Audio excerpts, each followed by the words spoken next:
Immediately just a fucking great moment to start. Hello, hello, and welcome back to Nier Automata. We're gonna start today off with some relaxing fishing. Oh, hello, Eris. How are you? I'm here to showcase how much I love the fishing in this game. Only briefly. Incredible. You see how great this is?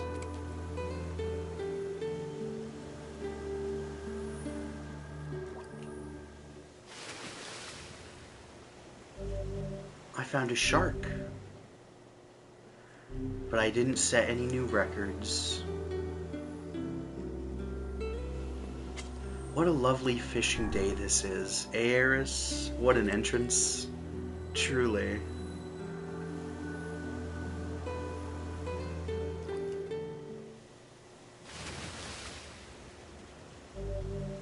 I found another shark. Lots of sharks. Anyways, today we have a... That's enough of that. I quite enjoy fishing. I'm glad that you enjoy it. In this game, it's a pain in the ass. Along with that massive shipwreck. Because it can literally take upwards of like 10 minutes to catch a single fish. But not that, like even when they're on the hook and you have to like move your thumb in the opposite direction that they're moving, and they're moving constantly. So it ends up becoming you trying to roll your thumb for 10 minutes, and if you mess up for like a couple seconds, it gets away. And it is the most god-awful thing ever. But, as I already did the quest for fishing and completed it off screen. Yeah. Don't worry, I'll go back and do it again. Just for you guys. How did you know it was trying to protect the postman? Just a feeling, I guess. Alright. But it's actually just the worst. 0 stamina king. Listen! Fuck! Okay, look, alright? It's not about how long you last, it's about the technique.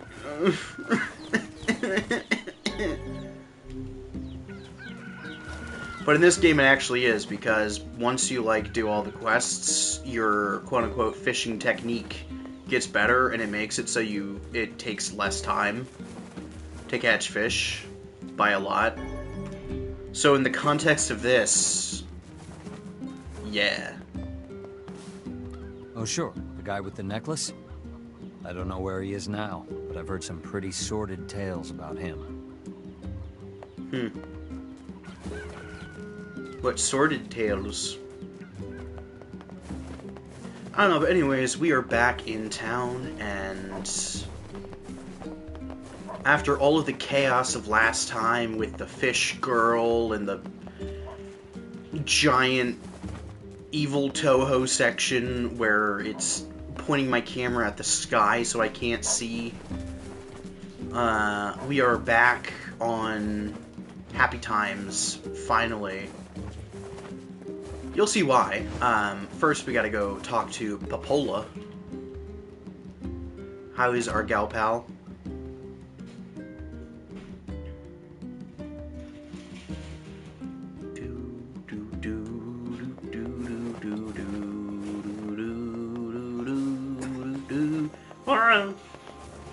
Going the wrong way. But yeah, how's your day going so far, Eris? Shades on the coast, the ferryman dead. You've had quite the life trip. Wife guy. That poor ferryman used to tell me stories of the epic quarrels he had with his wife. He found the whole thing quite amusing. He loved her, though. He loved her with all that he was. I'm very sad to hear that he's gone. Still, you made it back safe, and I'm glad for that.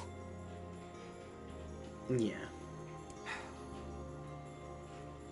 You making dinner? Ooh, what Have you you any making? new information about the key to the Shadow Lord's castle? I'm still working on the decryption, but I'm afraid progress has stalled. Loyal Cerberus might refer to a dog, but I've never seen anything that would fit the bill. It must be pretty complicated if even you can't decode it. Damn. What's a dog? Well, you're our last hope, so What did please dog keep do? trying, okay? Chimkin and potate and carrot. Mmm. Like a stew or like a slow roast or what? Are you just having like a chicken and then a baked potato with some carrot on the side? By the way, I was walking by your house earlier and I noticed you had some mail. You might want to check it out. Thanks. I'll do that. Oven roasted. Ooh. Oh, one last thing. One more thing. Since the ferryman was missing work, I arranged for someone else to handle the job. I'll make sure they know to let you use the boat as before. Gotcha. Thank you, Popola. Even without those we have lost, the world relentlessly continues to turn. For those that come after, I'll come first.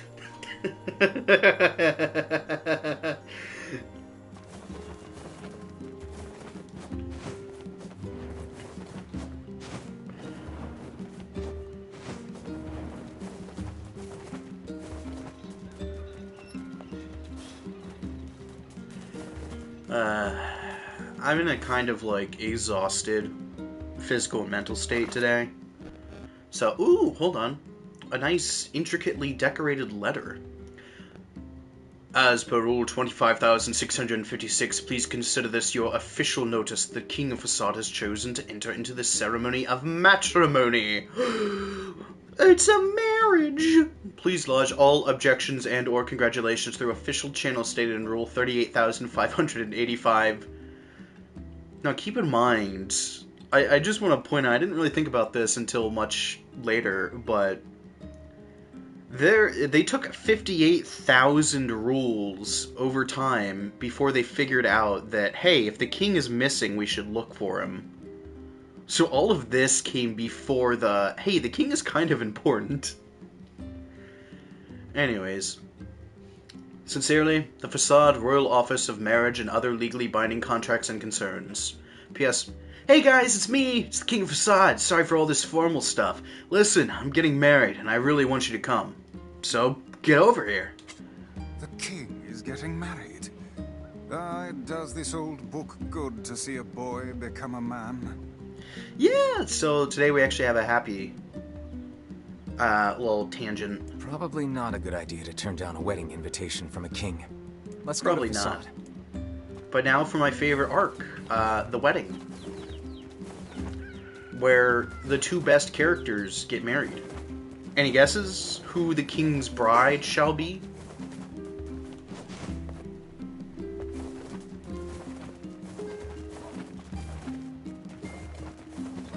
I'll give you a hint. She's like the only other named NPC from Facade.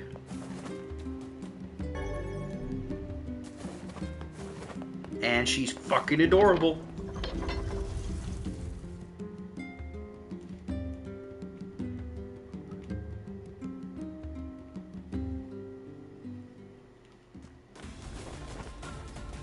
Oh god, the music's so intense all of a sudden. Can't carry anymore. Oh, lizard, lizard, lizard, lizard, lizard, lizard, lizard, lizard, lizard, lizard, lizard, lizard, lizard, lizard, lizard, lizard, lizard.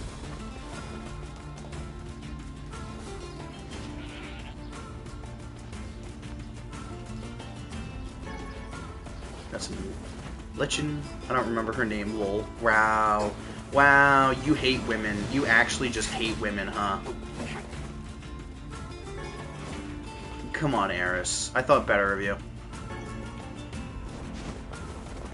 Nah, but it is, in fact, our good buddy, Thera. The little girl who was mute. Who Kaine saved. Out in the desert.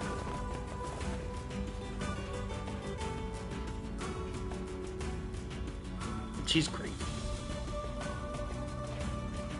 Yeah, we're gonna go to a Mirage.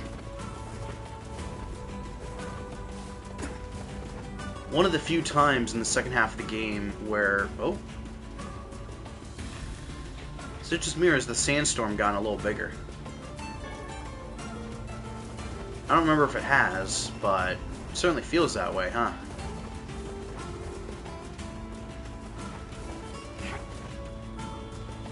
Oh, and look who's returned. We no longer have shades. Does it not strike you as curious to find wolves in the desert? Right? They normally live in forests, yes.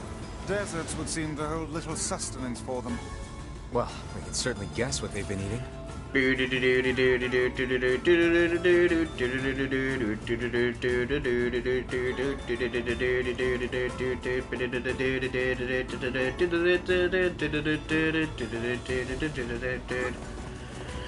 Darude Sandstorm.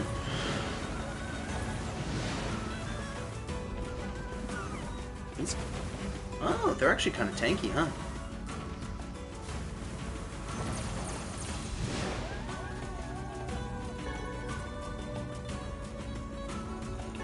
I'd be a lot less aggressive with them if they didn't attack me on sight. Territorial little guys, huh? I suppose that's most critters. And people. Where are the guards? Where are the guards? Uh-oh. Uh-oh.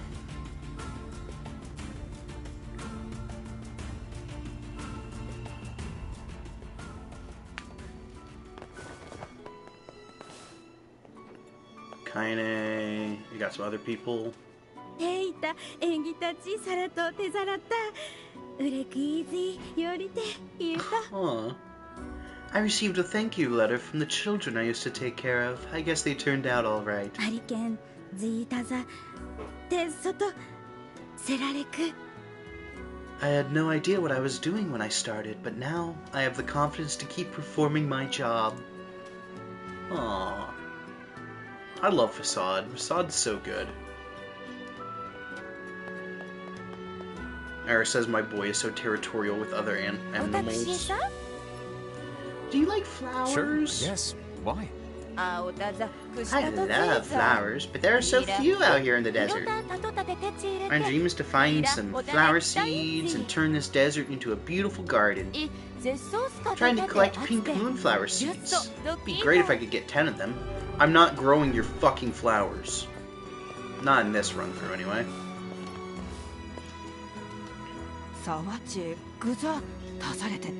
Imagine water flowing through the river. I wish we had it so good. But between you and me, this city's about 3 seconds away from imploding. That doesn't sound good. I mean, like, physically it looks the same as ever. Then again, it always felt like it was 3 seconds away from imploding. As per rule, oh, hey there, you need some weapons? Always. What you got for me? Phoenix Spear, Captain's Holy Spear, and Earthworm's Claw. Well, that's basically all my money. But let's go ahead and get it. Come on back, alright? Maybe we'll eventually. I'll do some, Hello, Blondie, how are you? Are you ready for, the incredible joy that is the marriage? We're going to see the King of Facade get married.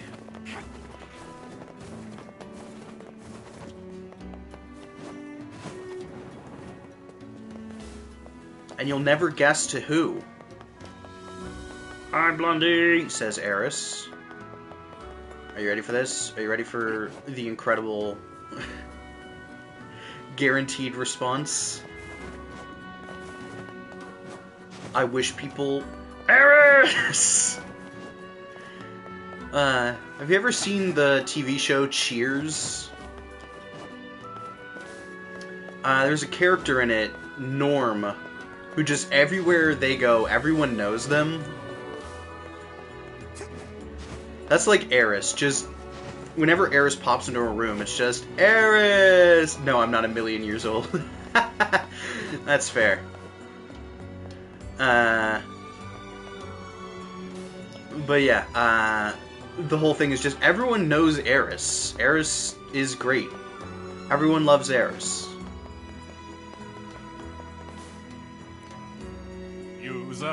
Are you the one who saved our king? So much as just find him. I mean, we did save him.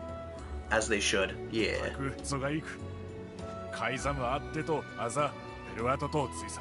We owe you a great debt. We would be nothing without him to guide us. By the way, do you happen to possess a royal compass? We do not, my good man. Pray elucidate us on the nature of this object. Nobody knows. Eris says nobody knows about my crimes, kitty face.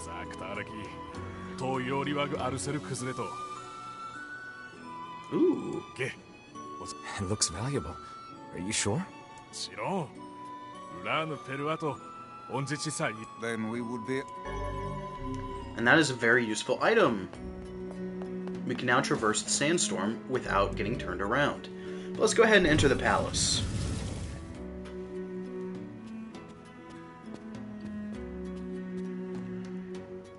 Let's go see the prince who has grown.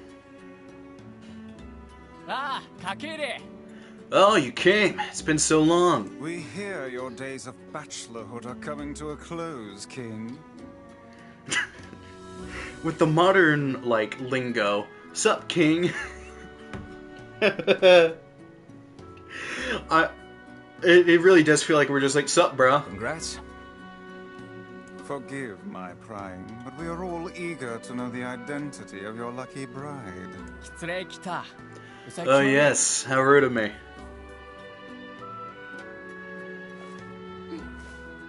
How nice to see you again. It's Fira! Fira? That's right. You have grown into a fine example of womanhood. I'm sure you will make a splendid queen.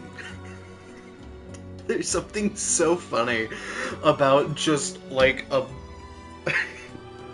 Roblox-sized character that's just all cloth with like the little arms and noodle legs, and then the mask. It's like you have become a fine woman.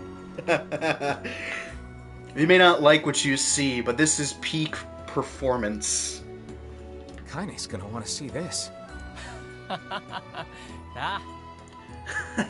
Indeed. Best form of character design, absolutely. I'm truly glad to see you all. Did you know that my bride threatened to boycott this ceremony if you didn't come? Ah, and you must be Emil. Pleased to make your acquaintance, your royalness. Congratulations on your wedding. Thank you. Also, I love that the people in Nier's village are like, oh my god, it's a skeleton, we can't have that in the village, but Facade is just like, yeah, no, fuck it. That's sick as hell. Sup, Emil? Nice to meet you. I'm sorry Kaine's not here, but... They also don't give a shit about Kaine as well, which is another reason why I think Facade is the best. Let me guess. She's outside, right? What nonsense. She knows she's welcome here. And now, I insist that you stay with me tonight as honored guests of the royal family. Of course. How could we refuse? No, literally, I don't think there's a rule for refusing. The night before the wedding. Hey, Kaine came in. To think they even have rules governing the timing and water temperature of a bath. What's it to you? You don't even take baths. That's a good point. Book gets waterboarded. Conversation 3.0. Kaine! Kaine? What is the matter? I don't like this. Weddings are festive occasions, you know? Should I even be here? Aw, of course. We were invited here by the king, remember? Sure. But what about everybody else? They could just shut the fuck up. This city isn't like our villages. It's all about the rules here. And since there isn't a specific rule about you, I honestly think they won't give a crap. There is a funny irony there. The whole idea that rules exist to let you know your freedoms, but they have rules about the most insane stuff, that the most insane stuff seems completely commonplace. And I think that's really... God, Fasada's just the best. Yeah, maybe. Will you at least procure a new set of lingerie for the festivities? Some spring colors, perhaps?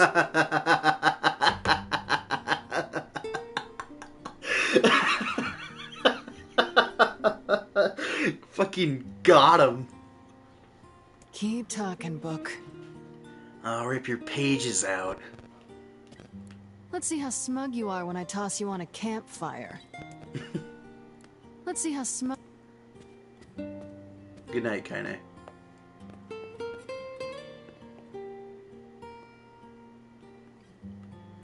Hello, Emil. What's up? Just having trouble getting to sleep. Something bothering you? No, the opposite, in fact.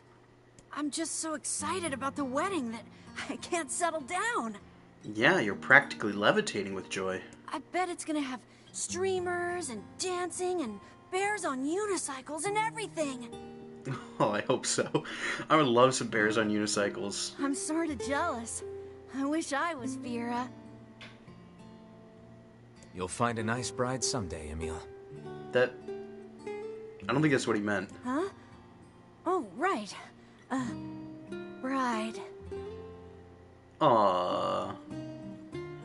Emil wants to be the blushing bride. You must be tired indeed if you misunderstood that simple social nicety.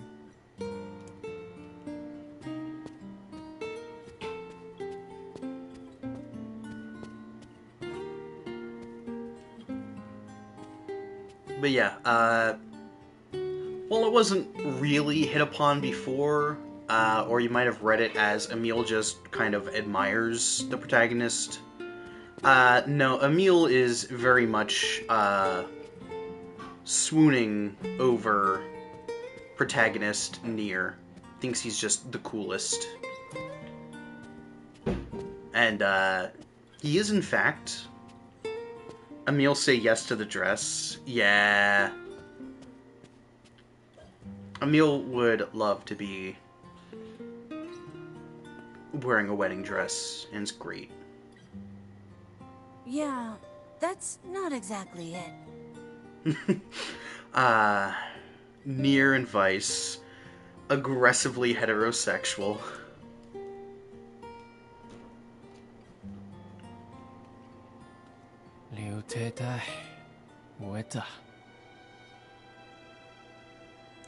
The harvest was weak again this year. My people are beginning to go hungry. Also, our quarrel with the wolves has taken a turn for the worse. Duties of a king are overwhelming.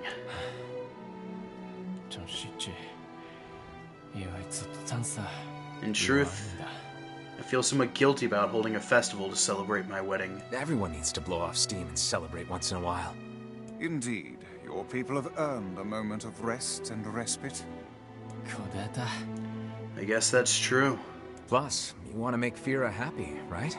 Anyway, life is better when you have someone to fight for.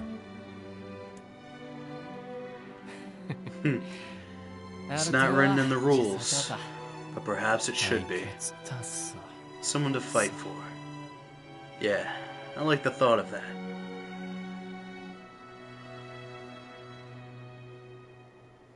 Man, they set up the prince to be a spoiled little brat, and then he's actually just the realest motherfucker.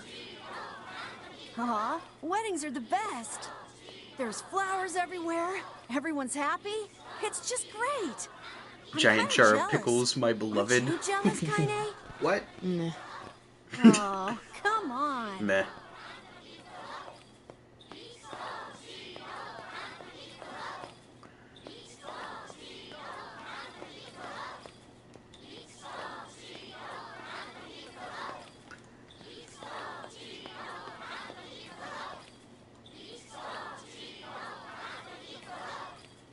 When I get married, this is gonna be mandatory dance everyone must do.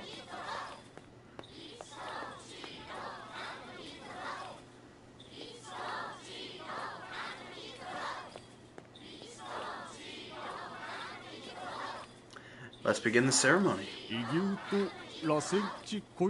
And thus, in front of our beloved guests and per Rule 904, I hereby request that you seal your union with a kiss.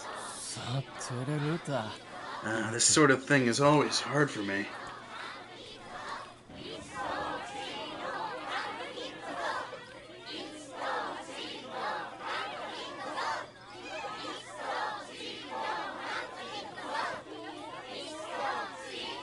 Go on, kiss.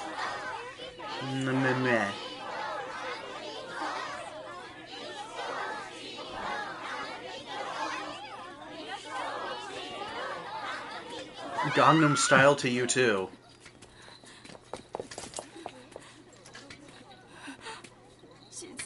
The wolves are coming. Run!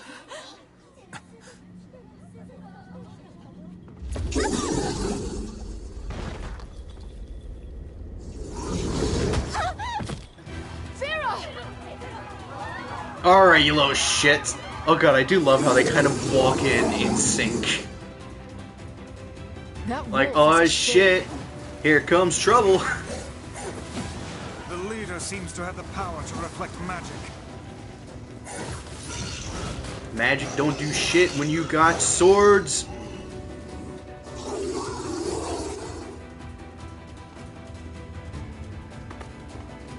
Yeah, you better fucking run. Is Fira okay?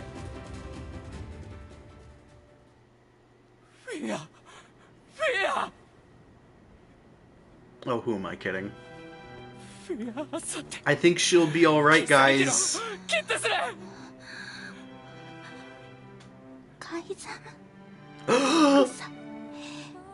She talks! Enough, my husband. The people are nervous. Never mind that, Fira. You're... Thank you. You're going to be alright. Thank you for making someone like me your bride.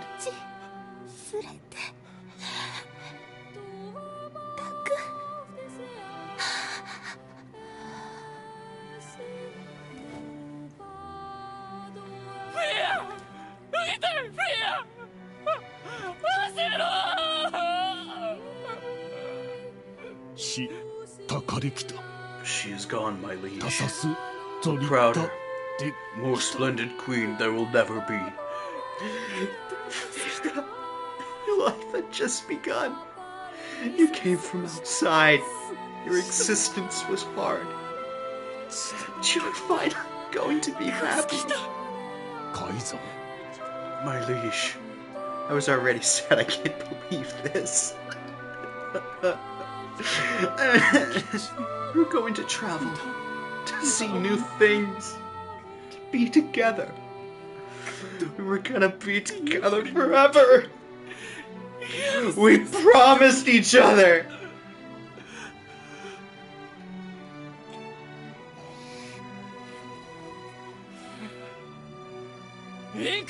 Oh, men! Take arms! The wolves die tonight! Rethink this course of action, King.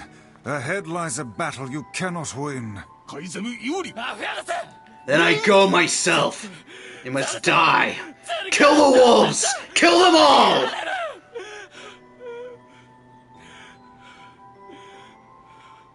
The Queen would very much frown upon this course of action. You are the king and leader of the masked people. Your duty is to your people and their homes. While the threat of the wolves looms large... Fuck, I missed it. Must first solidify Facade's defenses. I beg of you, do not bring shame to the Queen's memories, as a ruler or a husband. Don't kill the wolves, so we learn nothing from Yellowstone. I need to get back into Yellowstone. I heard that it's just fantastic. Oh no, someone spilled their marmalade. The king's grief is strong. I doubt he will stand down at this point. Yeah, I'm guessing he'll run off to take on the wolves any time now. Will we let him go by himself? Of course not. Hell, I hate the wolves too. Then we must prepare for the fight. I was talking about the national park, but sure. Oh, okay. It will not I thought be there was an like some easy plot one. point where like there was a whole thing about. I didn't even know they killed the wolves in I Yellowstone. know.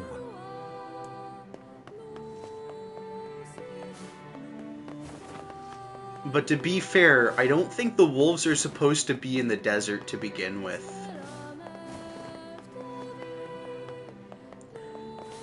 So, our happy wedding has been besmirched.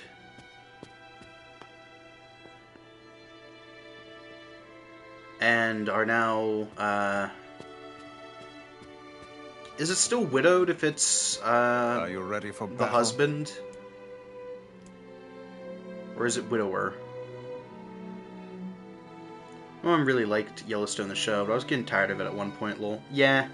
A lot of fucking sad Time to cowboy avenge shit. Fira. Not enough hootenanny. Fira is not the only victim here. These damnable wolves continue to claim the lives of my people. I will not allow them to suffer anymore. As their king, I must take a stand. And if the rules say I can't, then damn the rules! Madness. The wolves who attacked were only a fraction of the pack. How will you fight them all? I will not be defeated. Then count us in.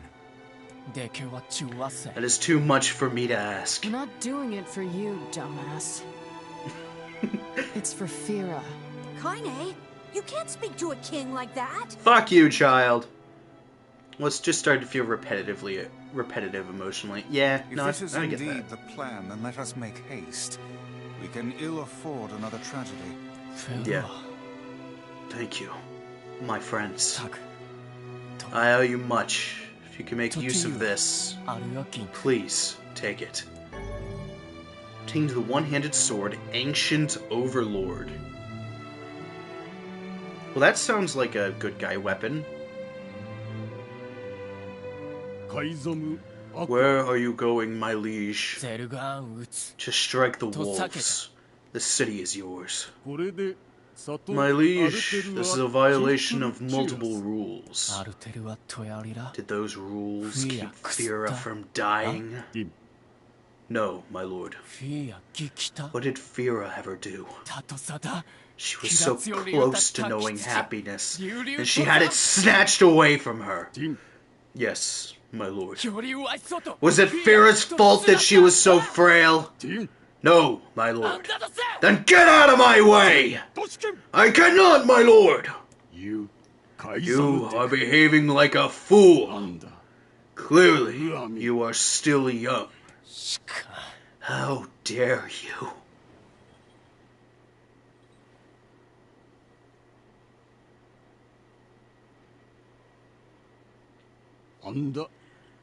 Queen Fira was a kind and gentle woman.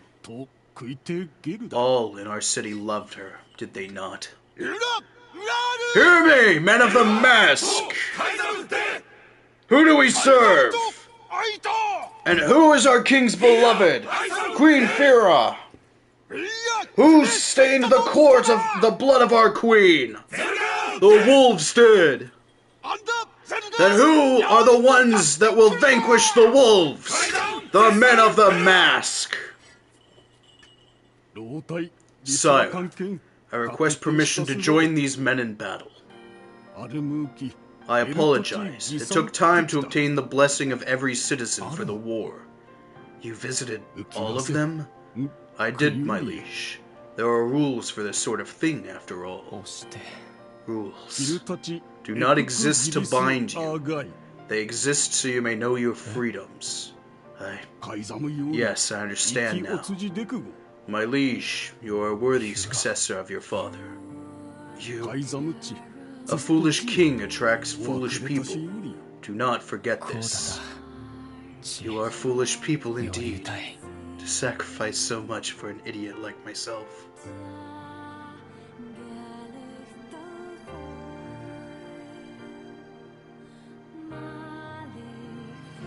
Let's go fuck us up some wolves, eh?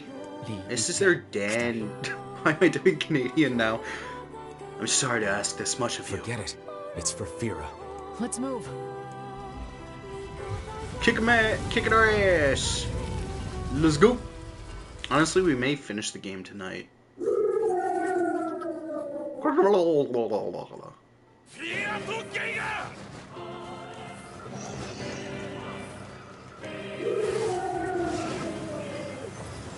Get down here, you shit. The wolves appear to be targeting the king.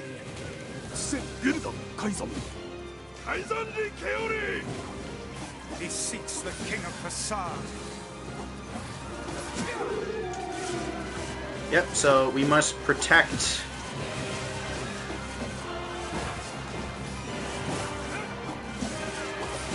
This is in fact a defensive assault, in a way. We must make sure that they don't get close to our boy.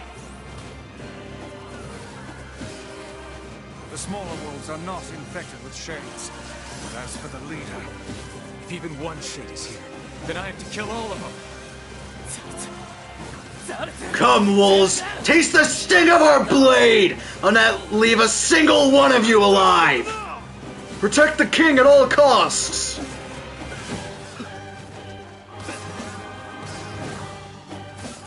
Out of my way! stay on your guard.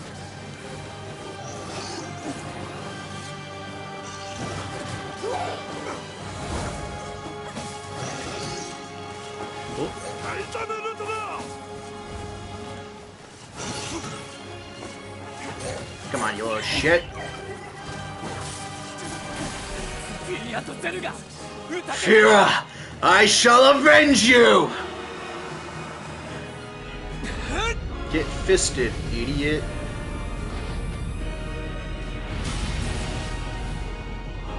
Oh, not the hammer fist! Ooh, give him the hammer fist! Boom! Get hammer fisted.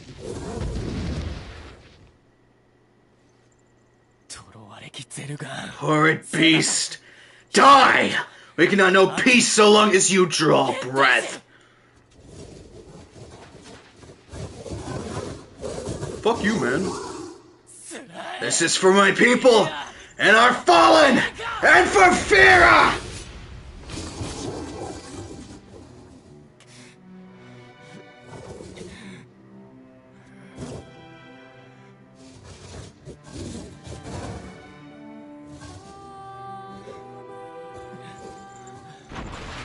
Damn, bro actually killed a shade.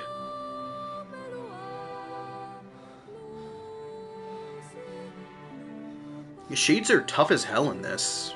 Like, canonically. Remember, the only people that really fight shades are those who...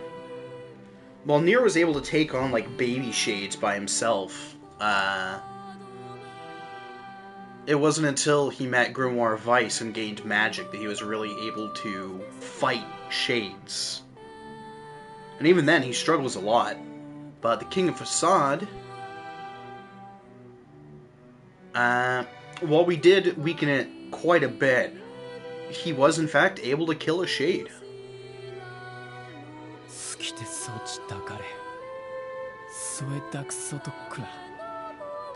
She was placed in indentured servitude at a young age, forbidden to speak. In that harsh environment, with no family, she toiled day after day. Just as her future was looking bright. I believe that young Fira was perfectly content with the life she had. She was? Of course. Does this not sound like what she would say to you? She was terribly proud of her king, and now you must do all you can to honor her memory. I will do my best. I swear it. I'm sorry. I need to be alone right now. King isn't allowed to shed tears in front of others. Is that another infernal rule? The people of the Mask live and die by our rules. And sometimes we even break them. Isn't that right, Fira? The poor king. This is all the Shade's fault.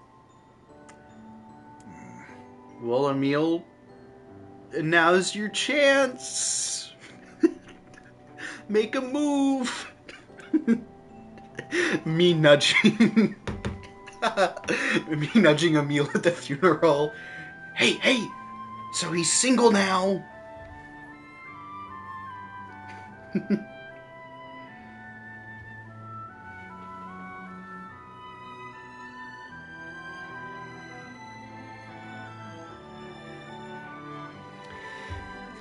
You gotta seize the opportunity, Emil. This is the last of them. Single, you say? We do in Now fact I can find have the Shadow all Lord. of the certainly keys. can. Hold on, Yona. I'm almost there. And finally our own mission. We must save Yona of the Dawn.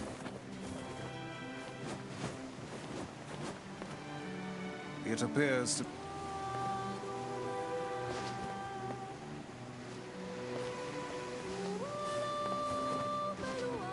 It's not like Fear's We gonna should need that return ring, to lol. Popola and see if she Yeah, has any right? final words for us. All I'm saying is that King of Facade is prime real estate right now. You know what I'm saying?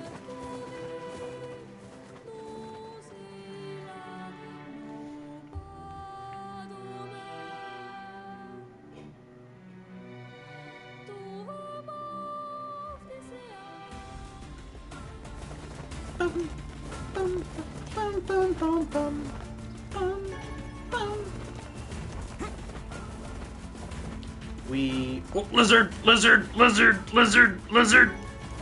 Lizard.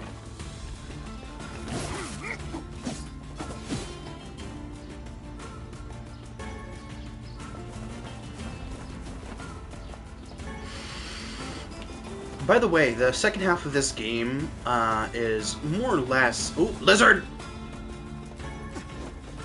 Sort of a choose-your-own-adventure. What you do first doesn't really matter. You can do almost any of the different things, the events in Part 2, that you wish, in, like, any order, so long as you gather all the keys. But I feel like we did a good order for things to go in. I marvel at how relatively simple a task this retrieval process proved to be. It Really? is almost as if someone deliberately set us on this path. You're overthinking again, Vice. But... I don't care if it's a trap. Yona's waiting for me and I'm going. I see. Interesting point. Sure, we fought a lot of difficult things, and it wasn't an easy path, but in terms of tracking down the key parts and everything, that sure was easy, huh?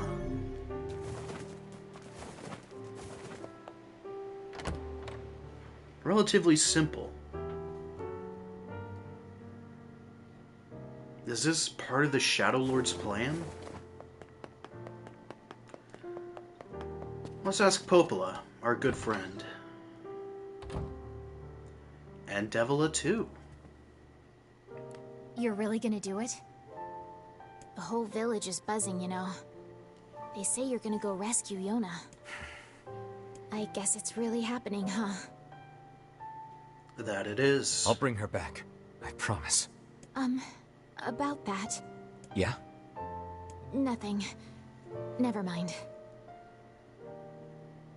Strange. Popola just loves to worry. Anyway, you be careful. Thanks, Devila. Yes. Do be careful.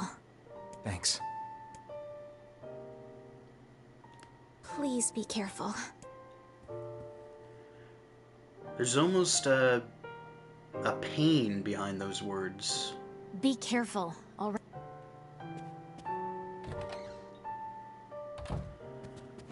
Wonder what that's about.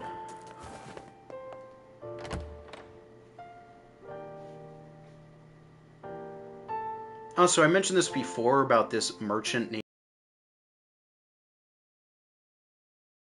is a returning NPC from Drakengard 3. She's literally just a wacky reference. In fact, most of the weapons in this game are references to Drakengard. Almost all of these weapons are from it. With the exception of a few weapons, such as Nameless Blade, Blade of Treachery, Beastbane, I think Labyrinth's Whisper is also a new one. Virtuous Contract and Cruel Oath are, of course, from Nier Automata. Beast Lord is also a new one. Virtuous Treaty. And then the Spears, I think Transience and Beast Curse are the only, and I guess technically Virtuous Dignity, but whatever, are the only new weapons. All the others are returning from the original Drakengard. Now, it is curious why Drakengard, but we'll get into that again. Then again, I guess games just love to reference, or studios love to reference their own games. It's like finding the Blue Moon, not the Blue Moon, the, fuck, what is it?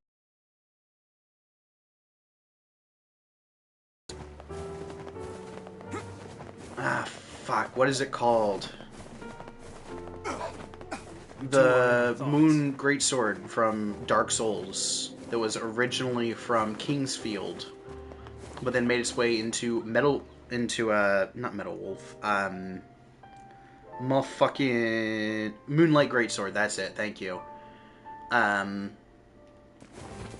Made its way into Armored Core and eventually the Souls series, and now it is a staple of just the studio.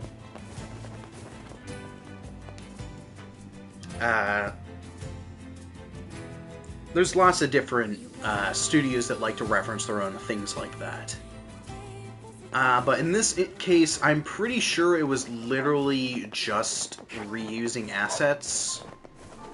Though there is also a deeper meaning behind it, because, where am I going?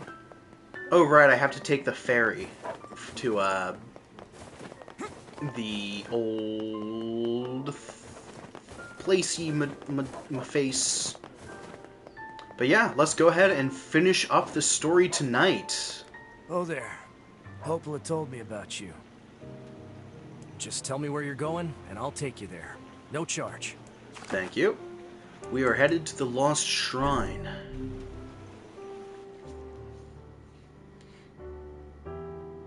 Also, I found out something interesting while watching a VOD from a bigger creator. Apparently... Are we ready? Let's all make it back alive, okay? It's a plan. The reason views on my videos are funky sometimes is because YouTube occasionally doesn't count.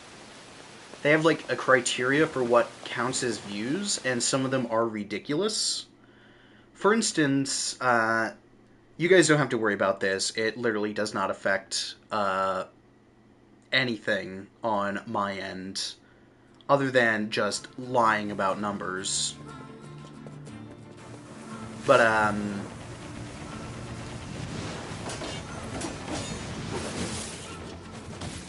things that don't count as views. Views on PC, because plenty of people use AdBlock, and I guess Google wants to fight the entirety of their user base for some reason.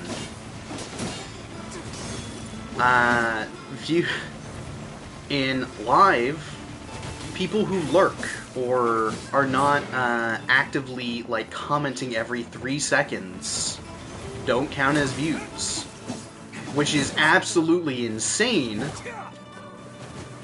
And you bet your ass I'm not going to demand people talk. What this information has done is make me realize that maybe I'm actually getting more views than I thought I was, which makes me a little bit happy. But it's still one of those things, it's like you just look at Google and you go, what the fuck, who planned this? Also, yeah, we have the weird magic guys now. Lurk, lurk, lurk, lurk, lurk. Yeah. The Lurkers. That's that basketball team.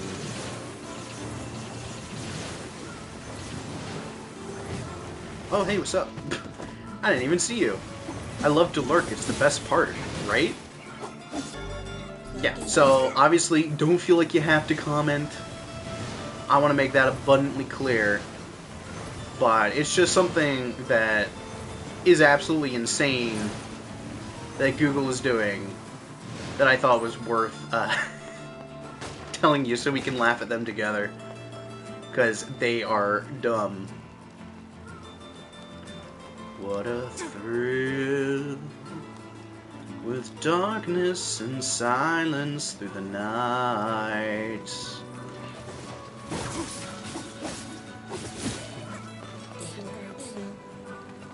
What a thrill, I'm searching and I'm melting to you.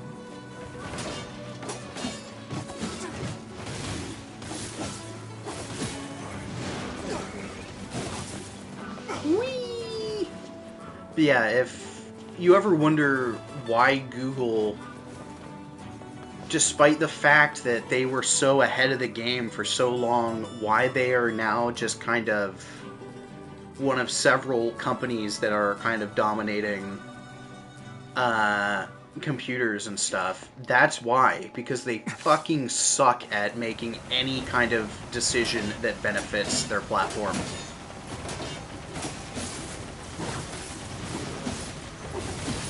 I mean, I haven't seen someone fumble this hard. Like, the only two cases of just insane fumbling with technology platforms was the fucking Elon buying Twitter and then running it into the ground, and then Google buying YouTube and running it into the ground. Is essentially the two biggest, like, what the fuck are you guys doing? But, yeah, it's still workable.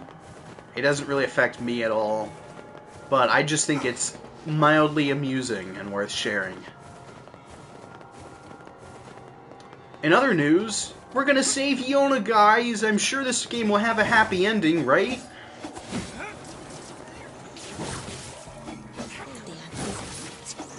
Why wouldn't this game have a happy ending? It's been so happy so far.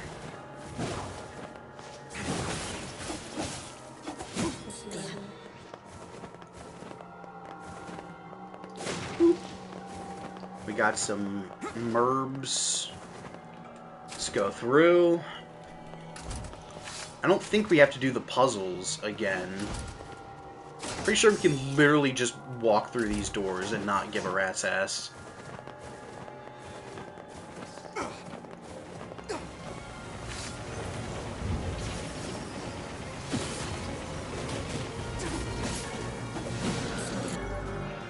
A Shurza in Pedri. Ooh. That's a pretty good one.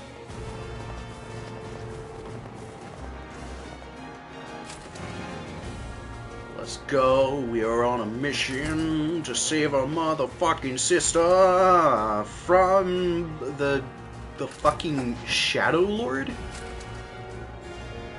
Honestly, can we have a cool nickname as well? We're just called, like, name.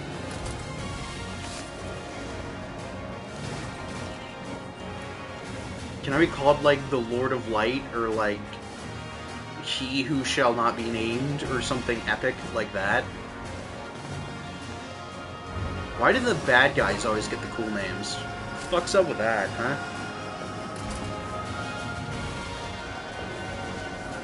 But yeah, at this point, there's no real reason to continue fighting these guys.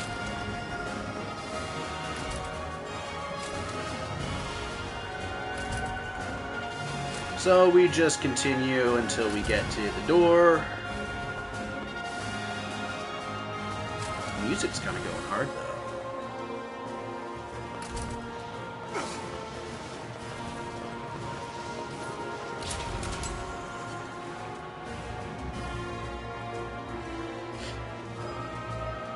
Sometimes I wonder if I'm going to turn into a goblin or something. Thinking about it makes my stomach hurt. You banish those mind goblins, Yona. The music always goes hard. It really does. Yona, pay no attention to the mind goblins. Mind goblin these nuts! Ew! God, Yona, you're so fucking stupid! I can't believe you fell for that! Yona.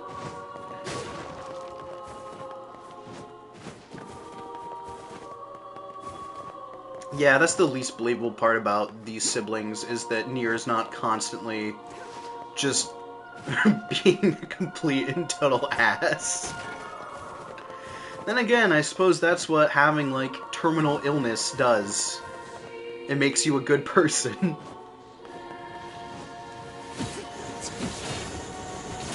As opposed to brain damage like mine, that just makes you mildly unapologetic.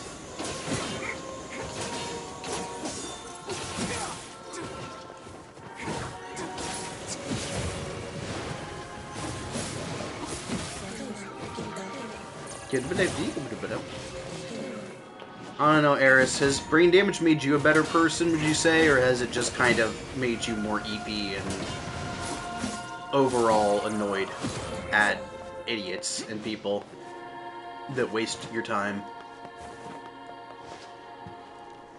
What a fear in my heart.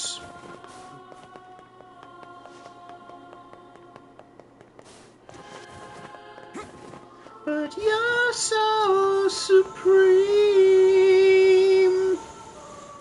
I'd give my life not for honor, but for you, Snake Eater. I'm still in a dream, Snake Eater.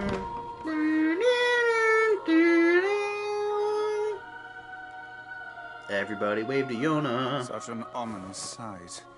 And yet I find it strangely nostalgic. Yeah, your face was in there once, and then I punched a lot. We first fought together.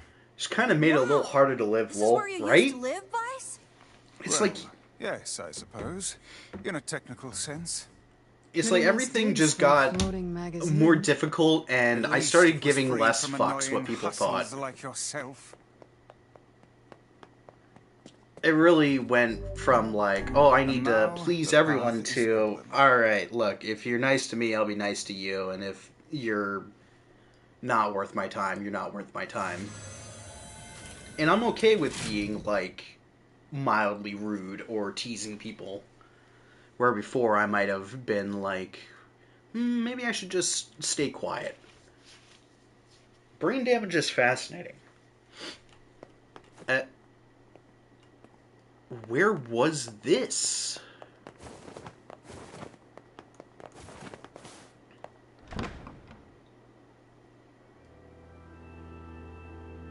What the hell? What the hell? You mean to tell me that at the top of that weird tower thing was an entire, like, really nice pavilion with, like, Greek statues and shit?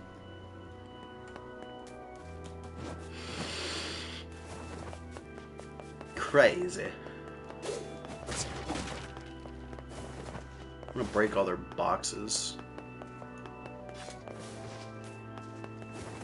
They got, like, birds and shit. What the hell? To whom does the true voice speak? I fucking knew it. The birds are government agents. They're not real. The birds were never real. To whom does the true form show itself? You must answer. The fucking what? They sure can. They got cameras in their eyes. I ask, why did humans disappear from the world? What do you mean? The hell is this? I believe this is some manner of password. Password? Yes. The correct answer should grant us access to the castle. I feel confident I've heard this somewhere before. I hope you've been paying attention to some of the random NPCs we've heard before. And now for the rug pool. Kind of. If you didn't know going in, because Nier is a quite old game at this point, and with the release of Nier Automata, many people went back and learned the story. To who, I ask, why did you must Why did humans disappear from the Earth? Now, normally you'd be like, the fuck you talking about? I'm right here. But then we're given these options because their lives are short or because of a black disease. And the prologue of this game had basically the last two people on Earth dying of a strange black disease. I answer, because of a black disease. I ask, how can humans extend their lives?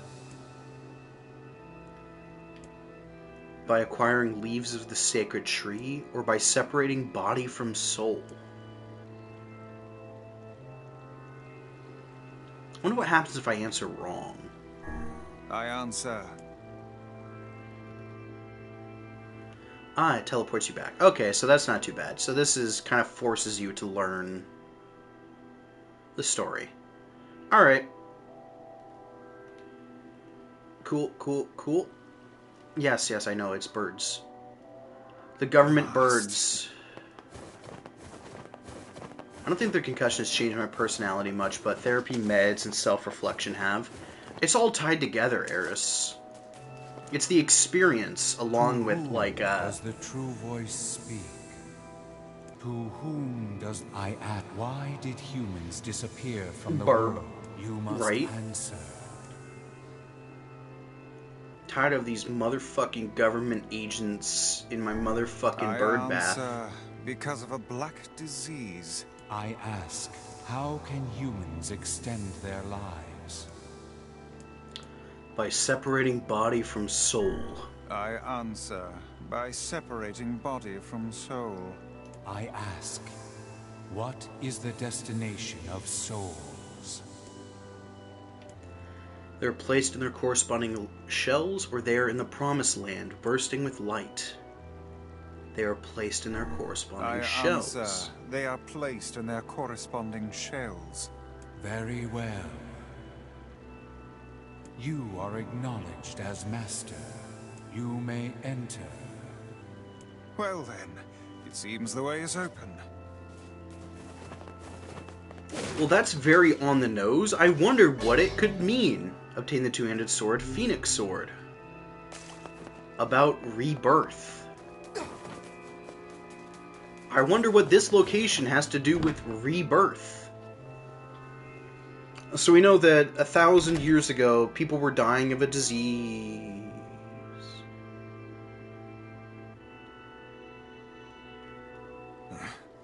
It's the twins from your village. Popola, Devila, what are you doing here? Hey, any chance you'll just go back to the village? This is a very dangerous place. Even if you can find Yona here, you probably can't get her out. How did you get here? Shh. We're asking the questions right now. Uh-oh.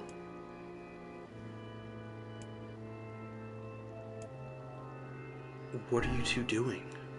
What are you two doing here? I'm not going to answer that. You can figure it out yourself.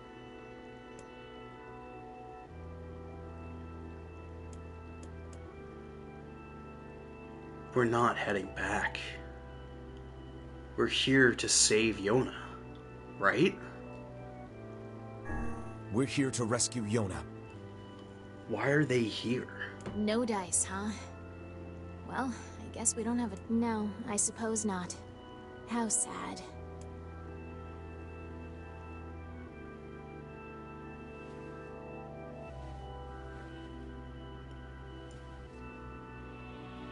We didn't want to fight you. And I don't want to fight you. We really didn't want to.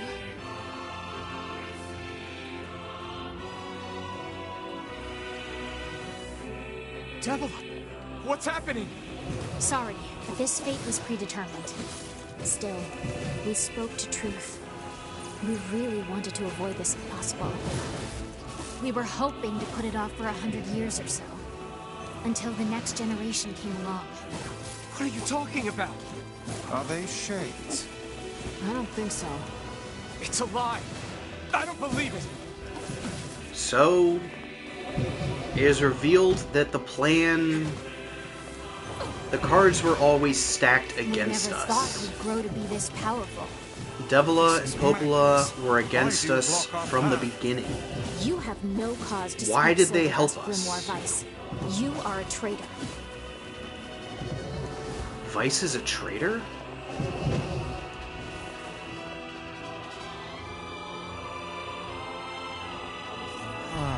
What now?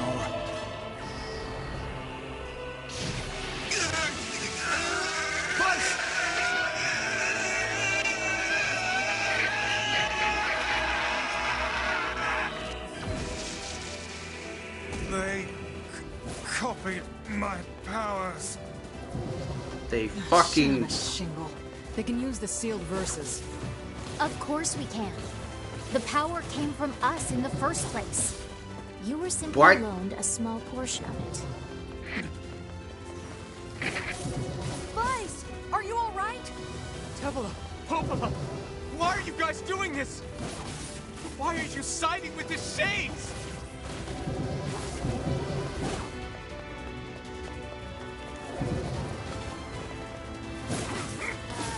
Everything will be revealed after this fight. Or at least, I can stop playing coy after this fight.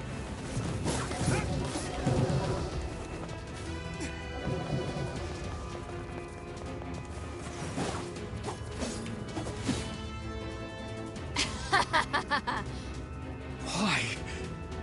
The answer to every riddle lies within the heart of the Shadow Lord. Shadow Lord? So you've been on his side this whole time? You must search for that answer yourself. You've got to face your own truth now. Please, enter the Shadow Lord's castle. Oh, you're just... Bye! I fucking love that exit. Obtain the Shadow Lord's castle map. Devila and Popola are fighting us.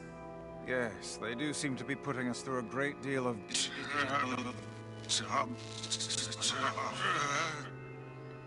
See you, girlies, lol. How odd. For long years, my mind and tongue have been my greatest assets. But now the latter seems to be... Weiss? Do not look at me like that. I am Grimoire Weiss. I am perfectly... Oh. He almost sounds mechanical, doesn't he?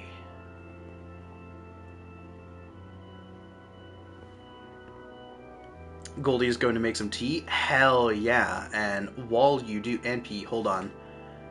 Hell yeah, Blondie. Okay, I'll wait for you to get back before I drop all the lore. Because we are given hints about this. But it isn't a true disciple of mine. P and T. What more to life is there? But yeah, there's some stuff that I had to do off screen in order to prepare so that I could talk about this. Normally you wouldn't really understand what is going on until subsequent playthroughs, which I will still be doing because I'm going to get every ending. In order to do that, you need to play through several times, including a additional part that was added on in the remake, which I'm playing, which adds another chapter to the story that I think doesn't add too much other than some really fun gameplay. if I'm being honest. And it does give a bit of, like, personal... it does give some character to some of the party members that, while we do know them pretty well at this point, I've talked about their stories, there's still quite a bit that we don't know, because this game is never telling you everything. That being said, I'm back, lore me. Hell yeah.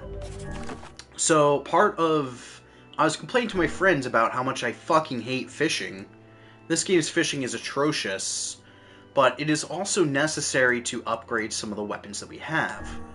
One such weapon is the Blade of Treachery, which, if you remember, we found in Emil's home. It looks like a classic, like, hero sword when we find it. And while the description, when a man who has lost his way wields this sword, the blade becomes blunt as wood, that's not the interesting part of it. What's interesting about the Blade of Treachery, aside from its name, is the story. The sisters were puppets of complex machinery. So fine was their construction that any who laid eyes upon them assumed they were human in every way. They were the embodiment of man's greatest technological achievements. They walked like humans, ate like humans, laughed like humans. The one thing they could not do, however, was shed tears, for they were not designed in that way. Because the sisters were machines, they felt nothing. Oh, they might mourn as humans did, but they experienced no true sadness, for they did not know what sadness was. Even when their friends perished in tragic accidents, and their creator died of disease, they felt nothing. To the sisters, all it meant was those people no longer existed. It was a warm spring's day when a lone cat wandered into their home. It was a scrawny, filthy thing riddled with disease. What a bother, the sisters thought as they looked down at the wretched creature. But they fed it milk, wiped it clean, and kept it warm. And soon the cat was well again. From that day forth, it would linger wherever the sisters were, brushing against their legs when it wanted food. If it caught a mouse, it would bring it back to boast its prowess. If it wanted love, it would cry out to them in a mewling voice. What a bother, this day when the cat came into the house, let out a feeble squeak, and died. Time and again did the younger sister shake the cat's body. Time and again did the elder sister call out to it, but the cat neither moved nor responded. In that moment, the sisters felt as though they felt something break deep inside their chests. From that day forth, they truly felt nothing at all. This weapon tells the story of Devila and Popola, who are, in fact, androids from before the fall of the world. That's why we find the Blade of Treachery that tells about them in Emil's mansion, which is also from before the Calamity, when humans vanished from the face of the world. So, now that we are getting a little more into things, the prologue did happen 1,000 years ago. Humanity perished, but the way that they went about trying to save humanity was by separating their souls from their bodies. Now, couple this with the fact that our protagonist, looks exactly like the boy from the beginning of the game, and our sister Yona looks exactly like Yona from the beginning of the game, and you have to ask, why are we exact copies?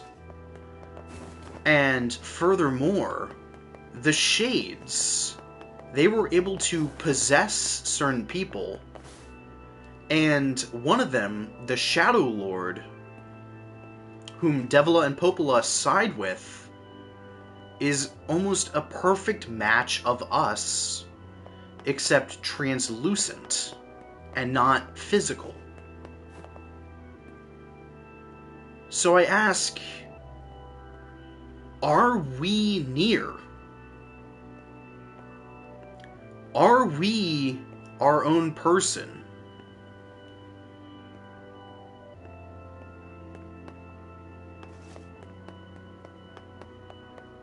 Because if the Shadow Lord is the soul, and we are the body that has somehow gained sentience,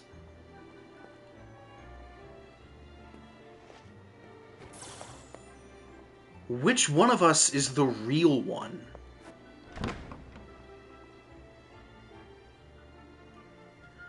Popola and Devila seem to think that the soul, the humans from before, are the ones who are to be served, their masters, the ones that made them.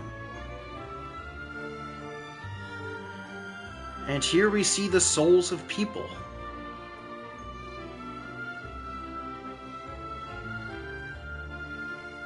It certainly is a grand affair. The Shadow Lord's castle Dancing bastards. They're all shades. is full of the souls of people who are shades. Because the shades we have been fighting this entire time Yeah, it's a bit late. have been the souls of the people from our civilization.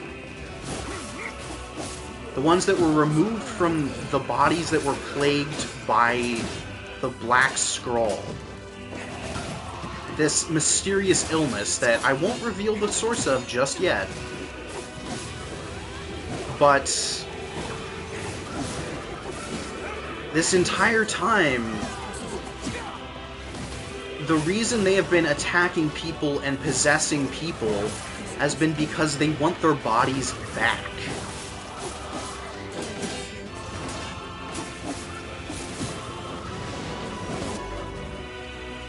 Armor break 30%. I'm gonna go ahead and equip that.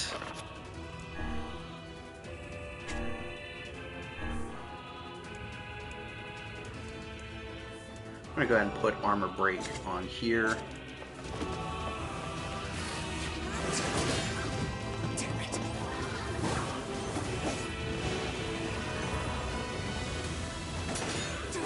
Add on that Grimoire Vice is supposedly a traitor. The sealed verses originally belonged to Devila and Popola, who are machines, androids, created to serve the shades, the souls of humans. And it's seeming an awful lot like Vice is some kind of failsafe system that was meant to also serve the shades, but has defected to our side somehow, or for some reason.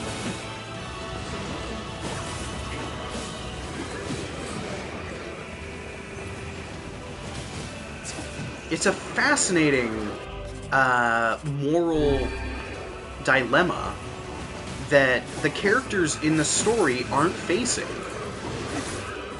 Because to them, they are the real ones.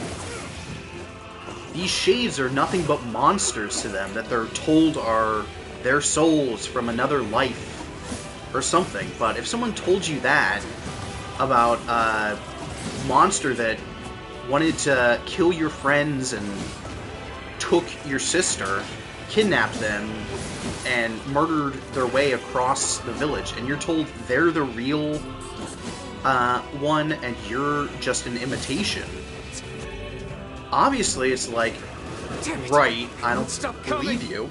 I'll open the next door. Cover me. Oh, how I do love a good time.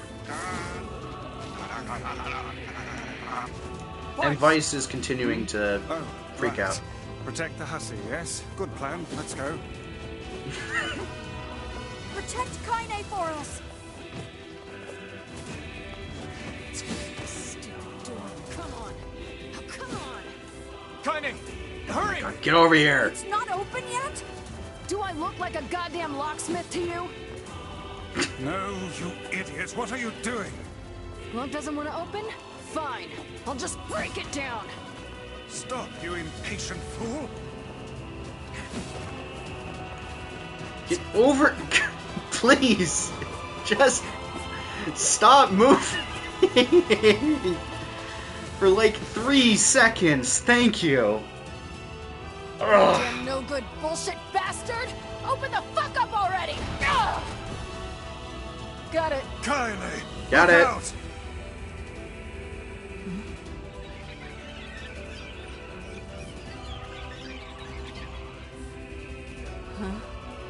Huh? Oh god, it's motherfucking shit ass bitch! These things Fuck! freaking me out.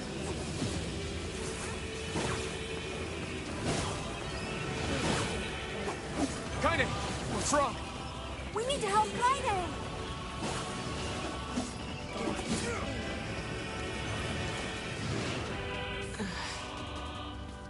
You okay? Yeah, but we got problems.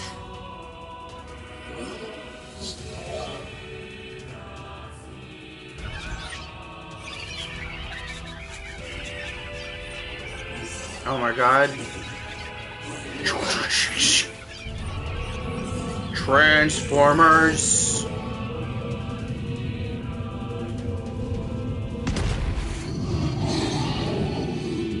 Oh my god, it's the Shadow War. It's Ganondorf. We don't need forgiveness, asshole. Kaine?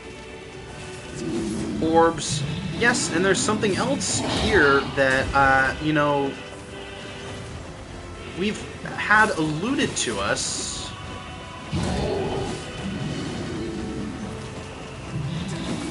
But Kaine can speak with the shades. She can understand what they're saying. Damn shade. Oh dear. Oh dear. Fuck you. This guy. This motherfucker. Fuck him and fuck everything about him. You fucking rat.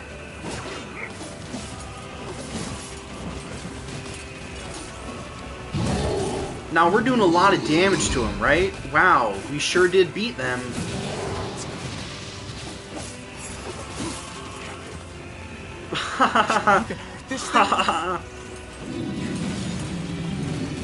So this is the actual toughest fight in the game. In that, you cannot win. Stop now. Damn it. Stay focused, Kaine. Don't fall victim to such distractions. Come on! We have to keep going! Let's go!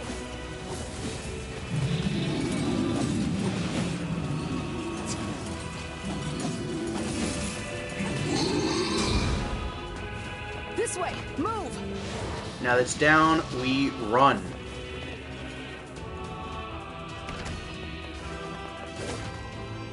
First, we pick up a very important item, the Dragoon Lance. I say a very important item, it's just one that's very easily missable. How can we deal with this thing? Oh god! Please, hurry! I'm trying, okay? He is very quick. He can absolutely fuck us up here. Oh god. Damn it!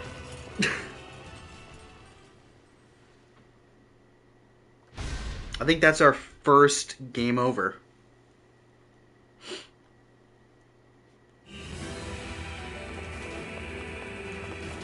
Do I have to pick up the sword again? Yes, I do. Up here!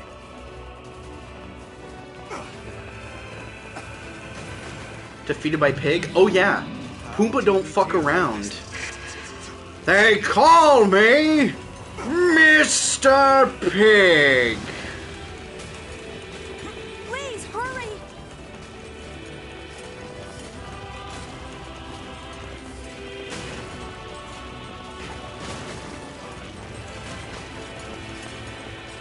forgot I can shoot while running.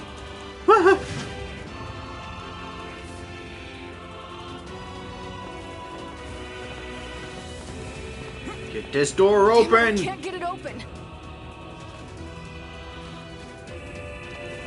Attack incoming!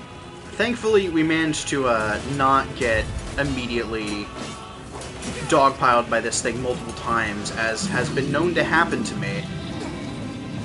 I have gotten locked in that staircase before. It seems we are in a bit of a predicament. I hate this guy so much. He has killed me so many times on deathless runs. Because he just doesn't he doesn't die. And then also, sometimes he just likes to instantly kill you. Oh yeah, and also the fog, it like damages you or something. But because of my drain HP setup, I kept healing through it. Death by 4.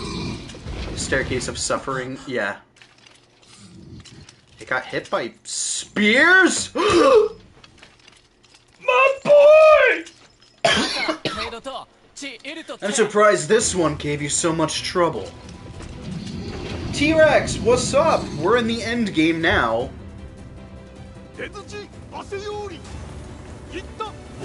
Yo, T-Rex, T-Rex! Welcome to the party, pal! We're fighting Pumbaa. Stink clouds included. What are you doing here? My citizens were speaking of your latest adventure. This is the castle of the Shadow Lord, is it not? Then we have a common enemy. We'll hold this one off. Please, keep moving. We are the people of the mask. We will stand our ground until the last breath. I swore it upon Fira's grave. I swore to become a good and just ruler. And if we stick around, it's pointless. We are forced to go. Hey! Stop! Let me go! Stop it! Damn it! King, no! We'll meet again, you and I, once all of this is over. Until then. God, he's so cool. No! Emil, seriously, you better hop on that. It's alright. You keep going, defeat the Shadow Lord and get your sister back.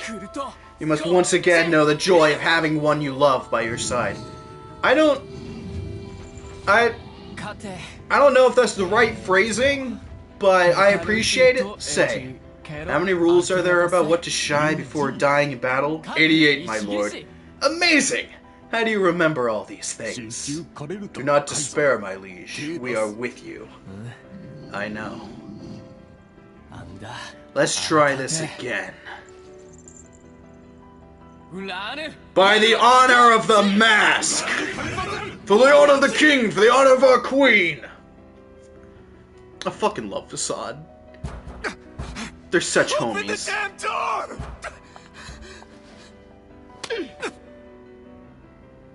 Knock it off already. Let's go. Kaine. He's fighting for you. And for Fira. Don't let him die for nothing. My friend.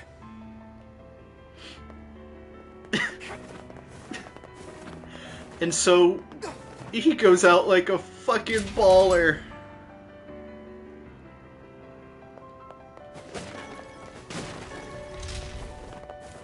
Oh, is there another thing over there? Oh, I didn't get it. So, yeah, they show up. The people of Facade, the men of the mask, show up in the end game to take down that motherfucker.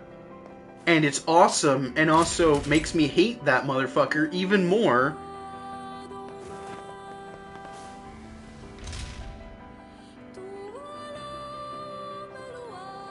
And we hear the lyrics kick in. You know what that means. It means they're close. Round 2.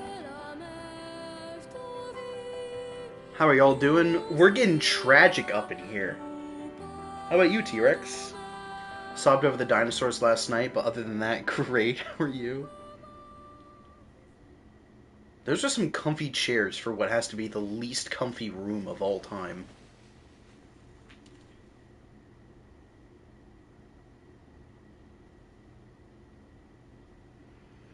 I wish I had pudding. Same airs. Oh, look. You made it. We've been waiting for so long. It's been like 10 minutes. Why are you doing this? Just back from work, doing all right. It Hell began 1,300 years ago.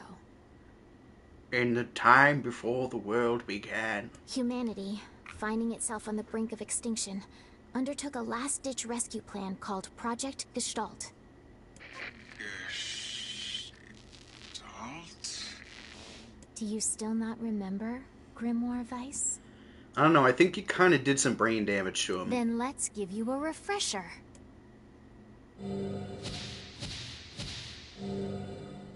I can't read that shit. Obtain Project Gestalt documents.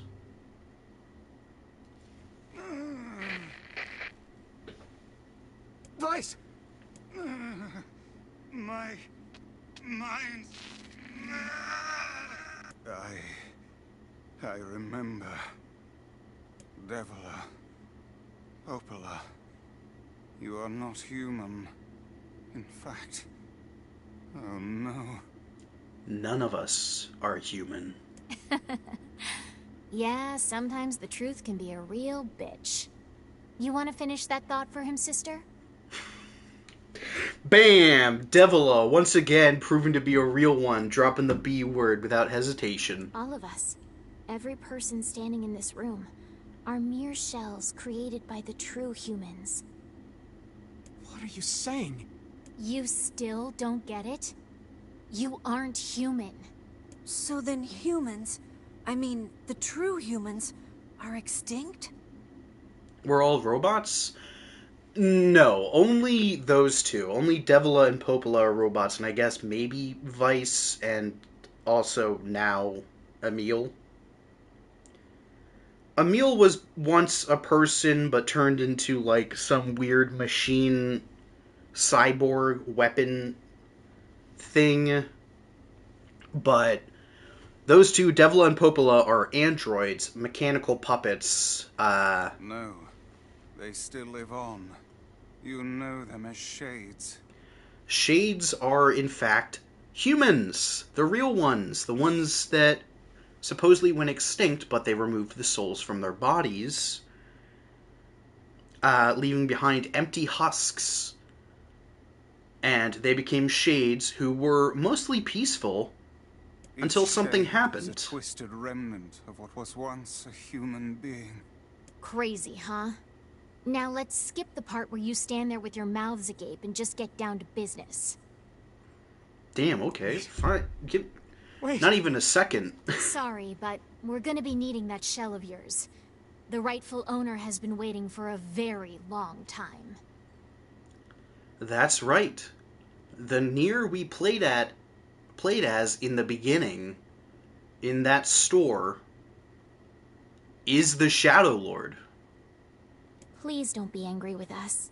We are only doing our duty. They are only doing their job, which makes it very hard to call them evil. Our endless existences have a single purpose: to control the lives of others in accordance with the will of the true humans. Now, you have your own motives, your own desires. And we have ours. I fear it really is just that simple. Except it's not just that simple. Don't speak such foolishness. Sorry.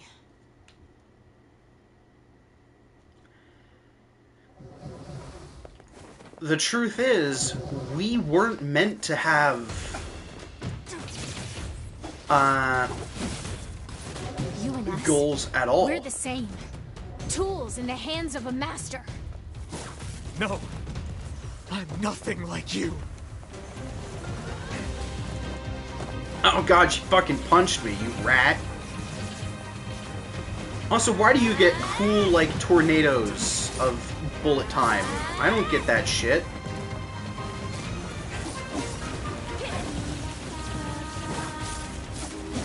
Ooh, I'm actually doing pretty well at this one. Oh, fuck. I say as I get punched in the face.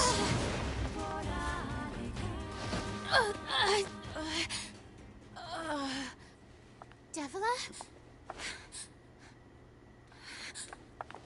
Devila?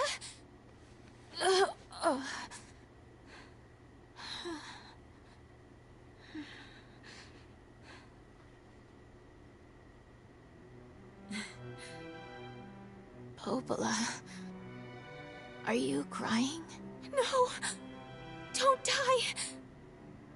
You know, Popola, I understand now why we're twins. It's because we were born without souls. Devila, I can't stop the bleeding. Oh God, I can't stop it. This world is too lonely for one without a soul. There's too much emptiness.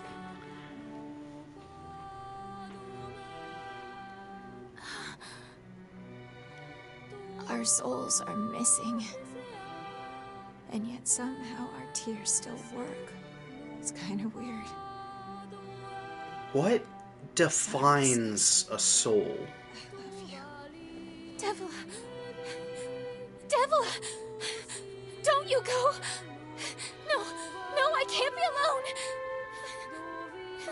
For Devila! Emotionless androids, they sure do seem to have emotions, huh? That's the age-old question. Let's stop this now. Stop? Stop? Now you want to stop? You think you have the luxury to stop? You cut down my sister like a goddamn animal and now you want to stop? As if you weren't doing the same. It doesn't have to. No one stops. It's way too late to stop. No one stops.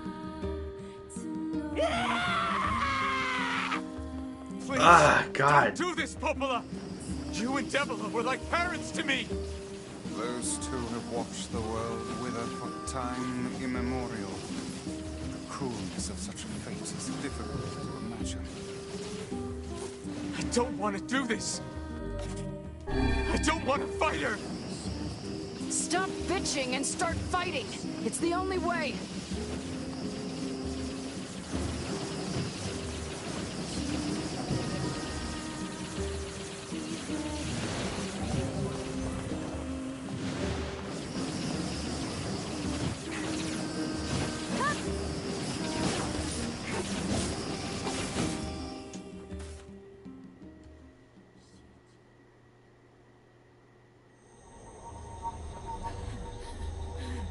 No stopping. No stopping ever.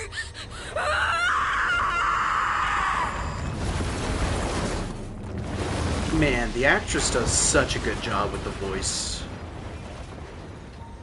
The bridge! Blast! We're trapped! I've got an idea.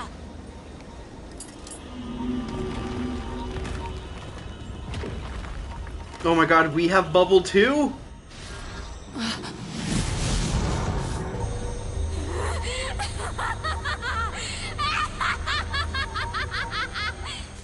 Girly Pop, you okay? Done for. It'll be all right.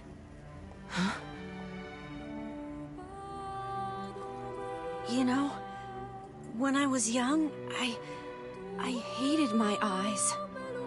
And now you don't have any. And now that I'm older, I hate what my body has become. But I there's don't know, I think something it's pretty else cool. there now. Something like pride, you know? I mean, without all this, I couldn't have become your friend. Aww. Goodbye, my friends. Wait. Thank you for No. everything. No! Don't you fucking dare! For so long, all I could do was destroy. But now, I have a chance to save something. No! No! My boy! Now get going, okay? Emil. Don't worry about me. I'm gonna be My fine. son! No! As he prepares a fucking 10th stage Giga spell. Emil!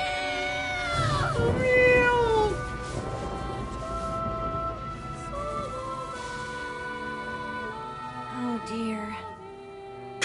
Oh Renee's so dear. unstable, and Vice can't stop arguing with people. I hope they can hold it together once I'm gone. No! Well, I guess they'll just have to learn. Also, I love that he calls Kaine unstable.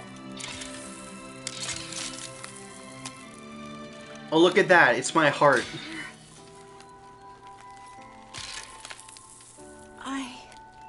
Doc, I'm sending you my therapy pill. That's fair. I want to see you again. I want to see all of you again. But you might want to wait. You might want to wait till the entire story is over. I'm scared. I don't want to die. I don't want you to die either, Emil. He's a doctor for a reason. He never said what kind.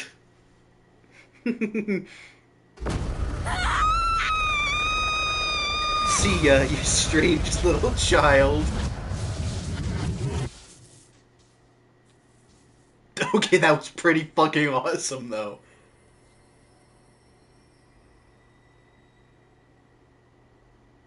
Rest in peace, my boy.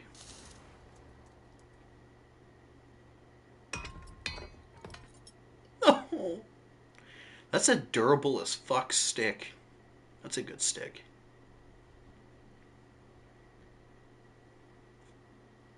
But yeah, everyone we knew and helped, they're all perishing one after the other. All to get us to this point.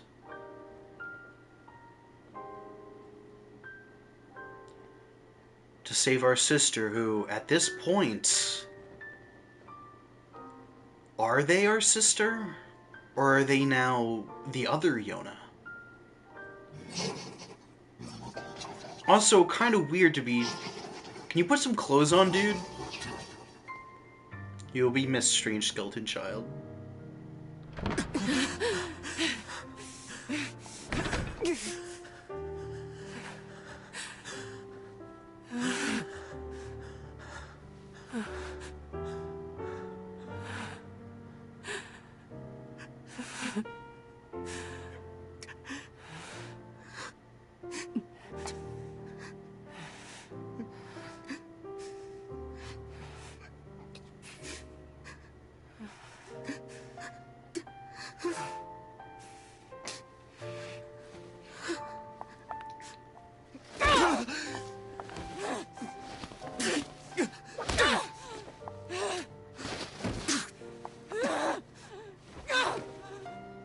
God, I wish that was me. I mean, what?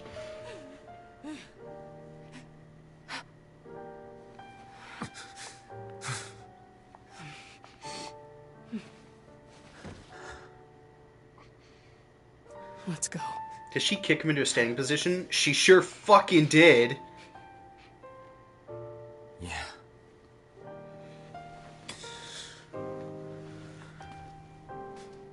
Kaine's such a badass.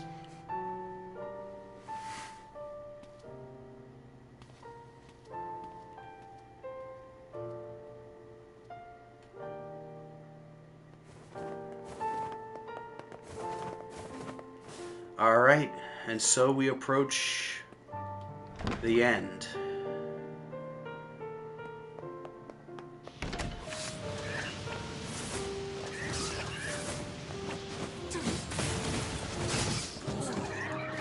Alright, you little shits.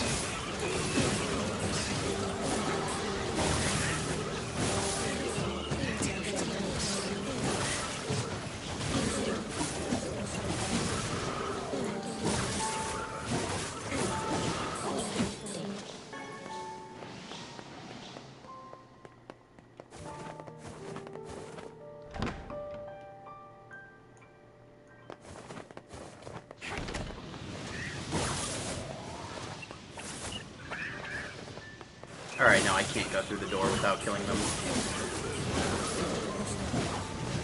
They give you like 2 or 3 rooms of enemies for you to just kind of go, alright, you will kind of work through some of that emotion. I should probably also say we're not done with Emil, by the way.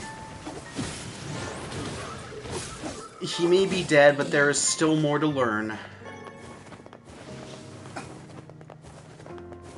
about baby girl.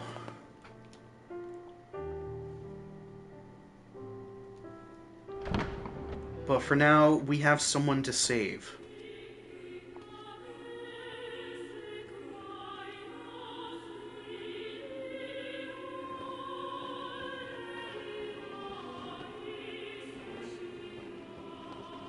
I can't believe they turned a gymnasium into a bedroom. Yona sure is sleepy. Yona! Oh my god, they turned Yona into Eris. It's him!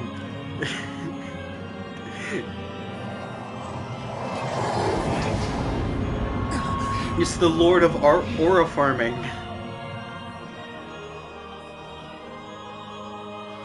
That is a sick cape, though. I cannot escape the Eep. The Eep cannot escape the Eris, is more accurate. God, it looks like a fucking moth wings. It's so good. Although I do wish he had some clothes on. Makes this very weird. This ends here. Strike hard. Hold nothing back.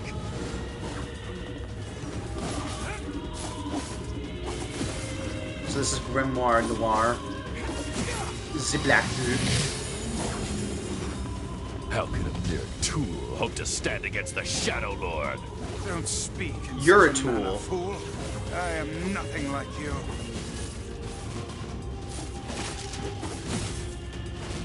Come here, book. You're nothing but a dictionary. Be careful. I know.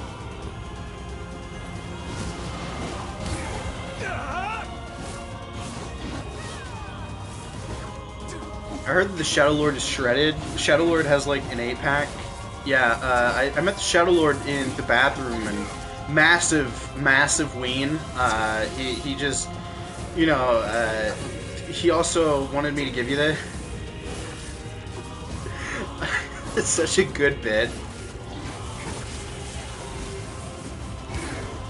I heard that his share is insured for $1 million. Yeah.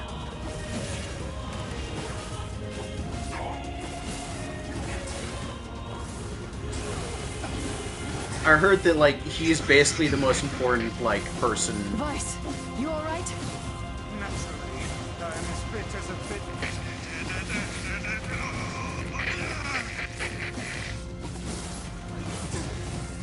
Owie.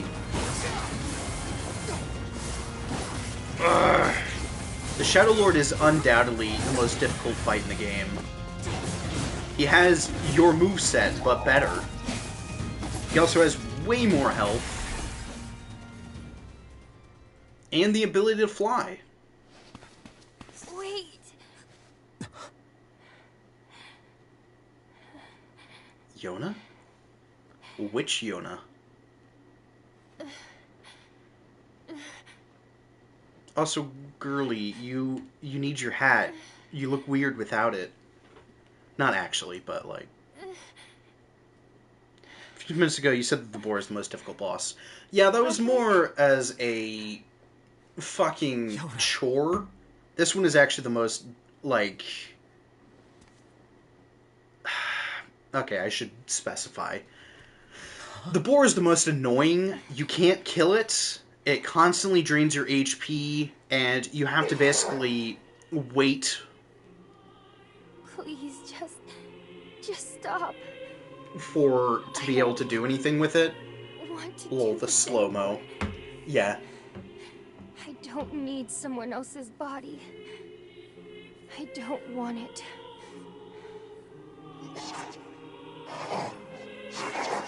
There's another girl inside this body. I can hear her. She won't stop crying. She says she wants to see her brother. Yona's been possessed? Fuck, I guess we gotta kill her. She loves her brother too, just as much as I do. It's not right, you know? It's not right that she can't see him.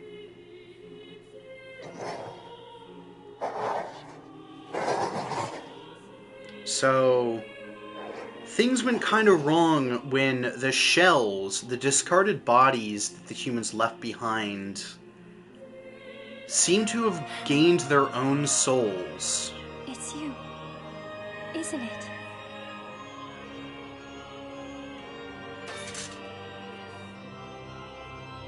Yes, it's me. Let's go home.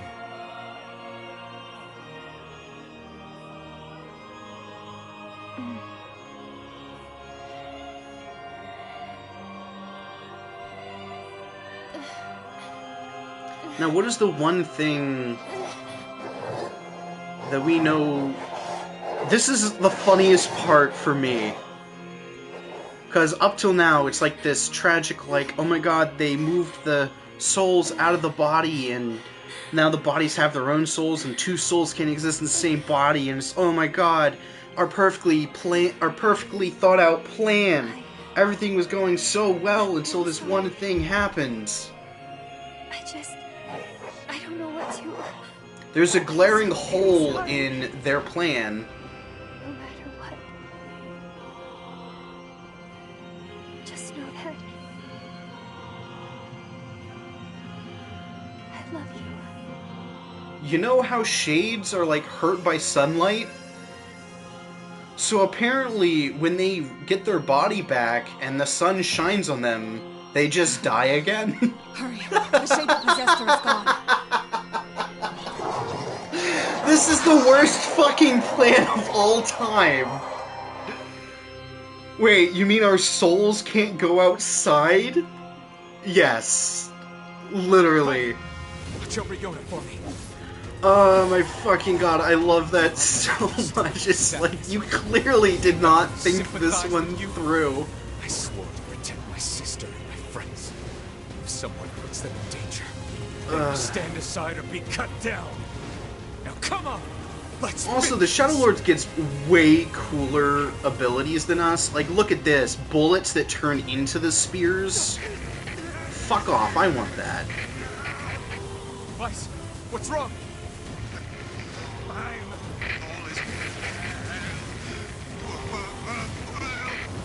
You're freaking me out here, Vice.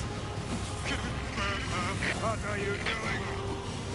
Cursed to get scurvy upon entering the body. Yeah.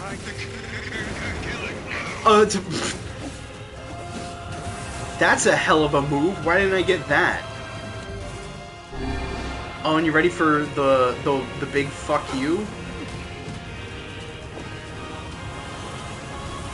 Ah, fuck!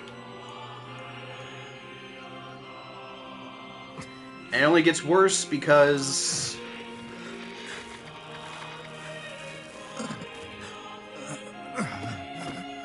No bother. Oh, One bother. moment, please. You okay? Fine, just fine. Alright, no, I'm not. Vice. It seems some headstrong idiot has decided to push me beyond my limits. Yeah, you. I should have taken that job as a cookbook when I had the chance. Vice. I'm sorry. I'm sorry. Only joking. I hate cookbooks. The beef? But let's go. Didn't. Out of the way. I have one final task to fulfill. One last job. Where are you going? Why, to stop him, of course. But after that, it's up to you. Only you can see this battle to its conclusion. I wish you luck, my friend. Ugh! You can't. Don't call me that! I swore I'd always fight by your side.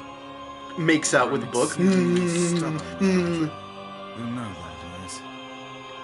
And they were friends. Perhaps that's why I've so enjoyed our time together.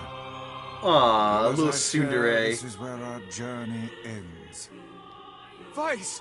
Baka! Oh, and remember what I told you about using my full name? No. Well, forget it. I've grown rather fond of Vice. Vicey. Vice. I knew you'd come around. Don't let it go to your head now. What a bro.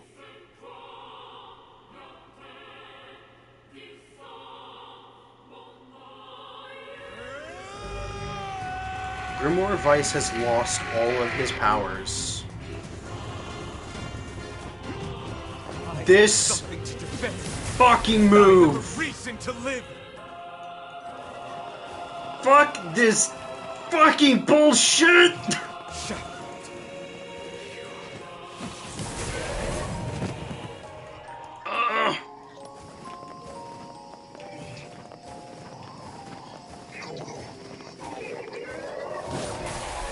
Come on!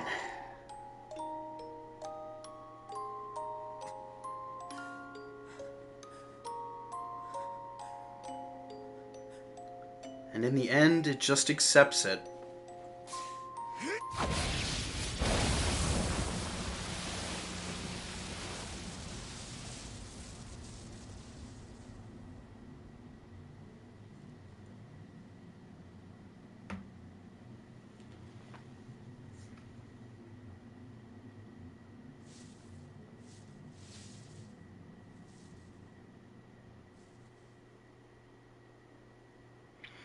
But yeah, what a stupid fucking plan. We're gonna separate our souls from our bodies, but make the souls allergic to sunlight. You know, the thing that makes our planet habitable and is visible more than 50% of the time anywhere in the Earth, anywhere on the planet. Hell, is even reflected off the moon. You literally cannot escape the sunlight. Why? Why was... Who thought that was a good idea? Like, damn. Is Yona all right? Oh God, no. Oh, please, the girl is fine. Vice! Vice? Where are you? Are you okay? I am as well as can be, considering I have lost my physical form. That's right, this bitch can't be contained to a book. Doubtless my voice will be the next to go, so listen Just kidding. closely. Your sister is safe. Do not mourn her, and do not give up hope. Instead, you must call her back to you. How? Use your memories.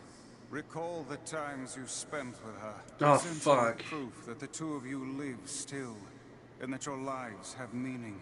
I don't know. Typical. But take heart. I don't know what the fuck that means. Typical men. Am I right? What's my favorite food? Cookies. What's my favorite book? That's my magic storybook. What's my favorite place? Home with you. Aww. What's my favorite flower? The lunar tear, of course. Okay, one more question. Who do I love more than anyone?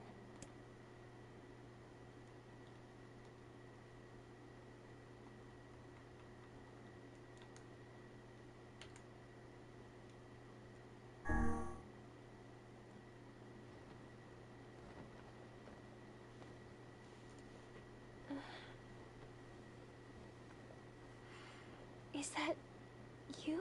Girly Pop, we have gotta get you to talk to other people. You would be that girl at school whose only contact in her phone is mom. We need to get you some friends. My body? Yes, Yona. It's yours and yours alone. You look bigger than before. Like you've grown up. I mean, you did too. You need a new dress, by the way. Have I been asleep this whole time? Yeah. About 5 years coma. It's almost like I'm a princess from some fairy tale. Also, her hair looks familiar. I'm sure that we will not see that hairstyle again in the sequel. You and your sister, you have a good life, okay? What? Where are you gonna go? Guess I'll... You could stay with us, you know. Thanks, but I'll pass. Oh. You know how it is. I got my own shit to take care of. What do you mean? Personal shit, alright? Anyway, take it easy, yeah? Kaine. Hey, look. It's beautiful. Girly Pop, we really need to get you out to go outside more. For the longest time, I heard someone telling me how they wanted to see the light. And now, they can finally see it. Joke's on them, they're fucking dead. Fuck humans.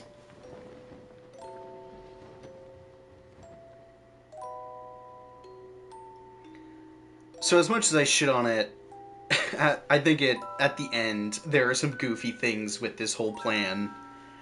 I do think it's a very fun twist on the, like, ooh, you're really the bad guy, because you're not really the bad guy. There isn't a bad guy in this situation. You can understand why the Shades fight the people of this world, why the people want to fight back.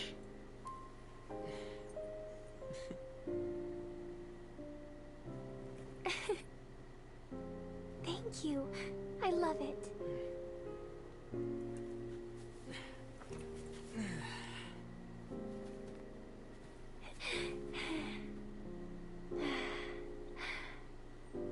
It's so sunny today. Yeah, it sure is.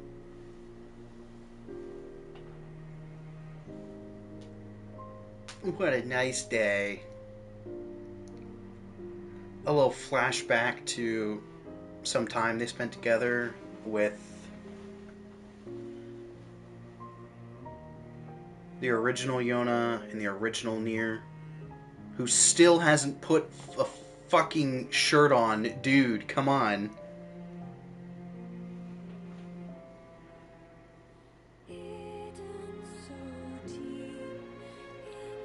And that's the end of part 1. You didn't think that was it, did you? Of course not. This is Yoko Taro. Multiple endings ahoy. I don't think I can skip these credits.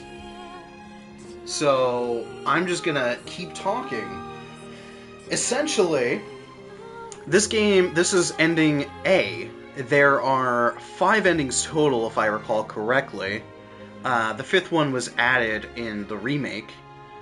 But the first one is simply discovering the true meaning of everything, and then it kind of cuts early. And you go back, and everything is happy, and you're with your sister, and everyone died for a good cause. But the endings B, C, and D kind of change that. Does that mean we have to sit through text adventure again? Yes and no.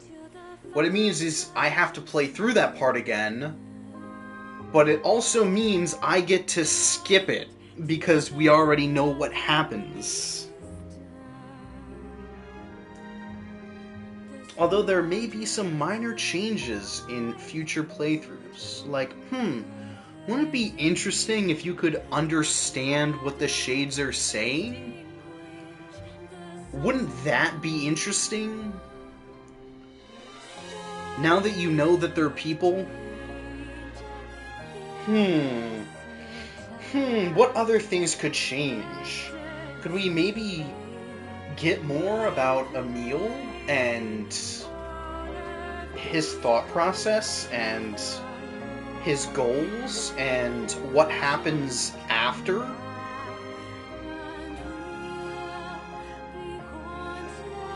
Or maybe Kaine, who, from what we know, is still alive and simply walked away. Kyle McCarley? Question mark? Hold on, what the fuck was that? Kyle McCarley's role in making this game.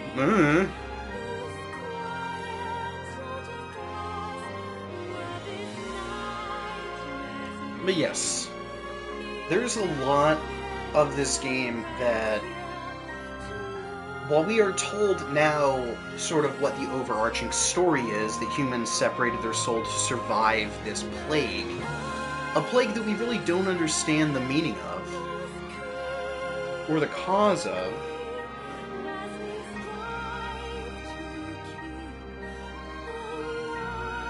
there's some more things to discover as we go, is essentially what I'm saying. So stick around, because similar to Silent Hill F, I will be going through it multiple times in order to get every ending and showing you some of the more interesting parts of this game, such as a few side quests that I missed.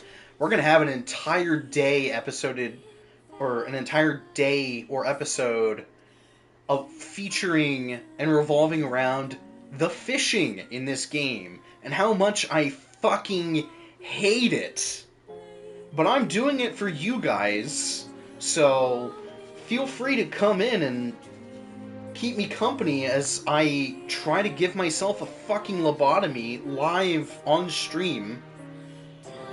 Fish episode! That's right, we are having an entire episode dedicated to fishing. The true meaning of Christmas? Yes, that's what this game is about. But, you know, slight spoilers to keep you guys coming back for more. There are some important characters. It's the fishing arc. It is the fishing arc where I convince everyone else that fishing sucks in video games. Because no matter how much I am forced to play it for your amusement, I continue to fucking hate fishing in video games. It's god-awful, it's unnecessary, and more often than not, it's not fun to play. Anyways, I'm gonna leave off starting a new game, just to give you a little taste of things to come, of New Game Plus. I don't mind fishing in Okami with motion controls. That's another game I definitely need to play on the channel. Okami will probably be coming soon. I say soon, but I still have several games to fucking play through. And you can see we have completed Ending A. Exit the clear data save screen? Yes. Ending B. Load your clear data after completing the game to experience Kaine's story. You can now read a departed mother's diary in your house. Wardrobe has been added to the options menu. New outfits can be obtained by progressing through a departed mother's diary. Changed music has been added to the game's settings.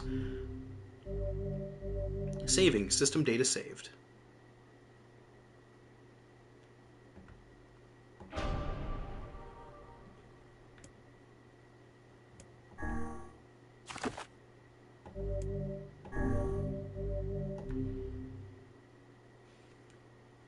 And now when we start,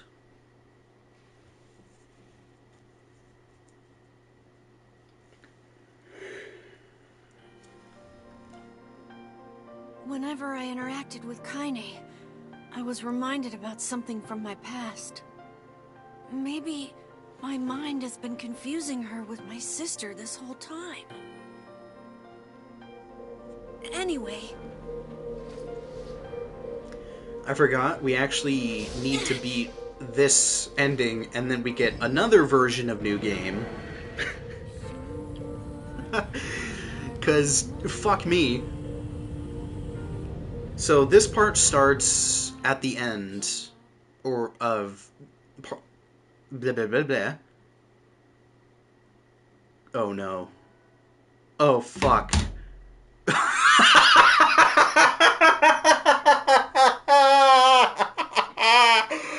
Oh my god, I forgot about this.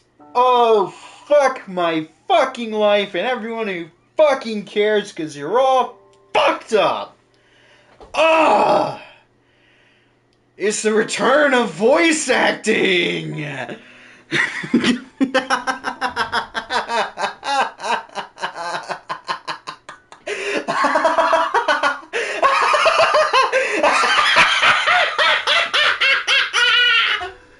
Okay, that's enough of that.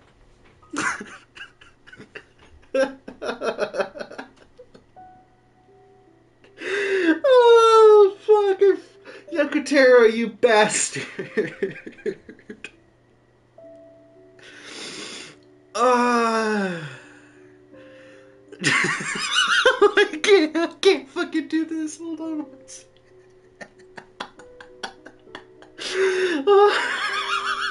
I was so excited. I was so ready to go. I was ready to do this, and this is the fucking... It just punched me in the mouth. This is the sole reason I will not play this game. I highly recommend you do play the game. You can literally just skip the fucking... these parts. You only need to know what they say. Just listen to me do them, and then play the game yourself, because the game is great fun. And it's also a really touching and thought-provoking story. But if that's not enough to sell you, play the sequel. It doesn't have any of this bullshit. The sound of rain filled the village. The steep cliffs that surrounded the area magnified sound, causing even the slightest drizzle. This game is 90% gameplay, 10% reading. Yeah, slightest drizzle to rattle like a thunderstorm. Thin wisps of smoke streamed from huts as the villagers huddled in their homes and waited out the rain.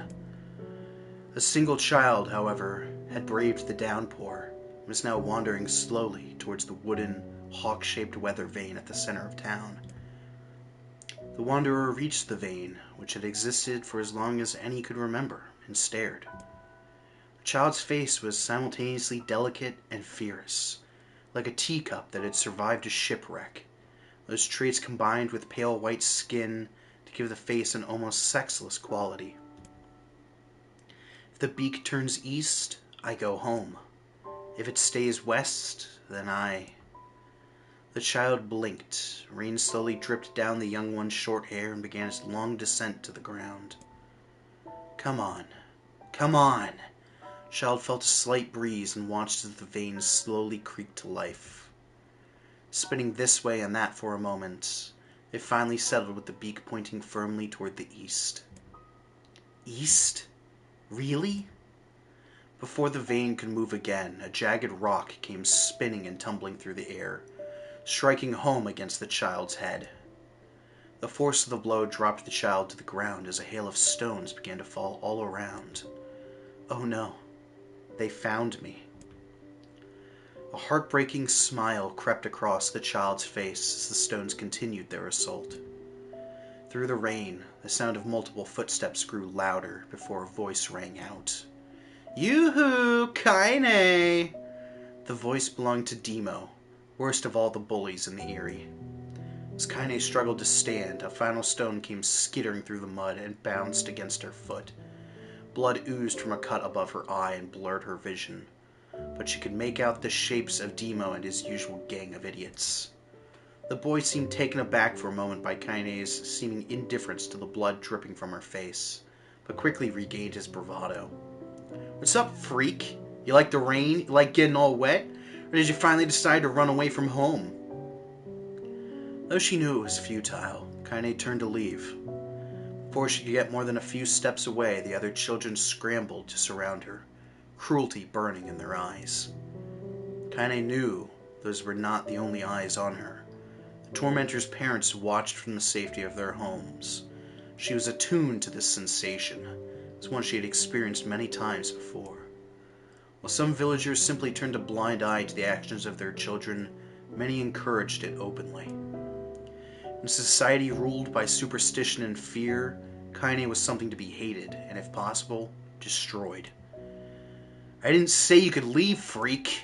Demo's words chewed at her like a worm through an apple. "He can't hurt me," she lied to herself. "Be strong. Be brave. He can't hurt me. He can't hurt me. He can't hurt." Oh look, the little freak is gonna cry. What's wrong? Are you sad that everyone hates you and wants you dead? Kaine prayed for the rain to flood down and carry her away from the world that seemed to have no place for her. But if there were gods, they chose to ignore her. As Demo kept ever closer, the clouds began to thin and the rain slowed. Even the weather hates me.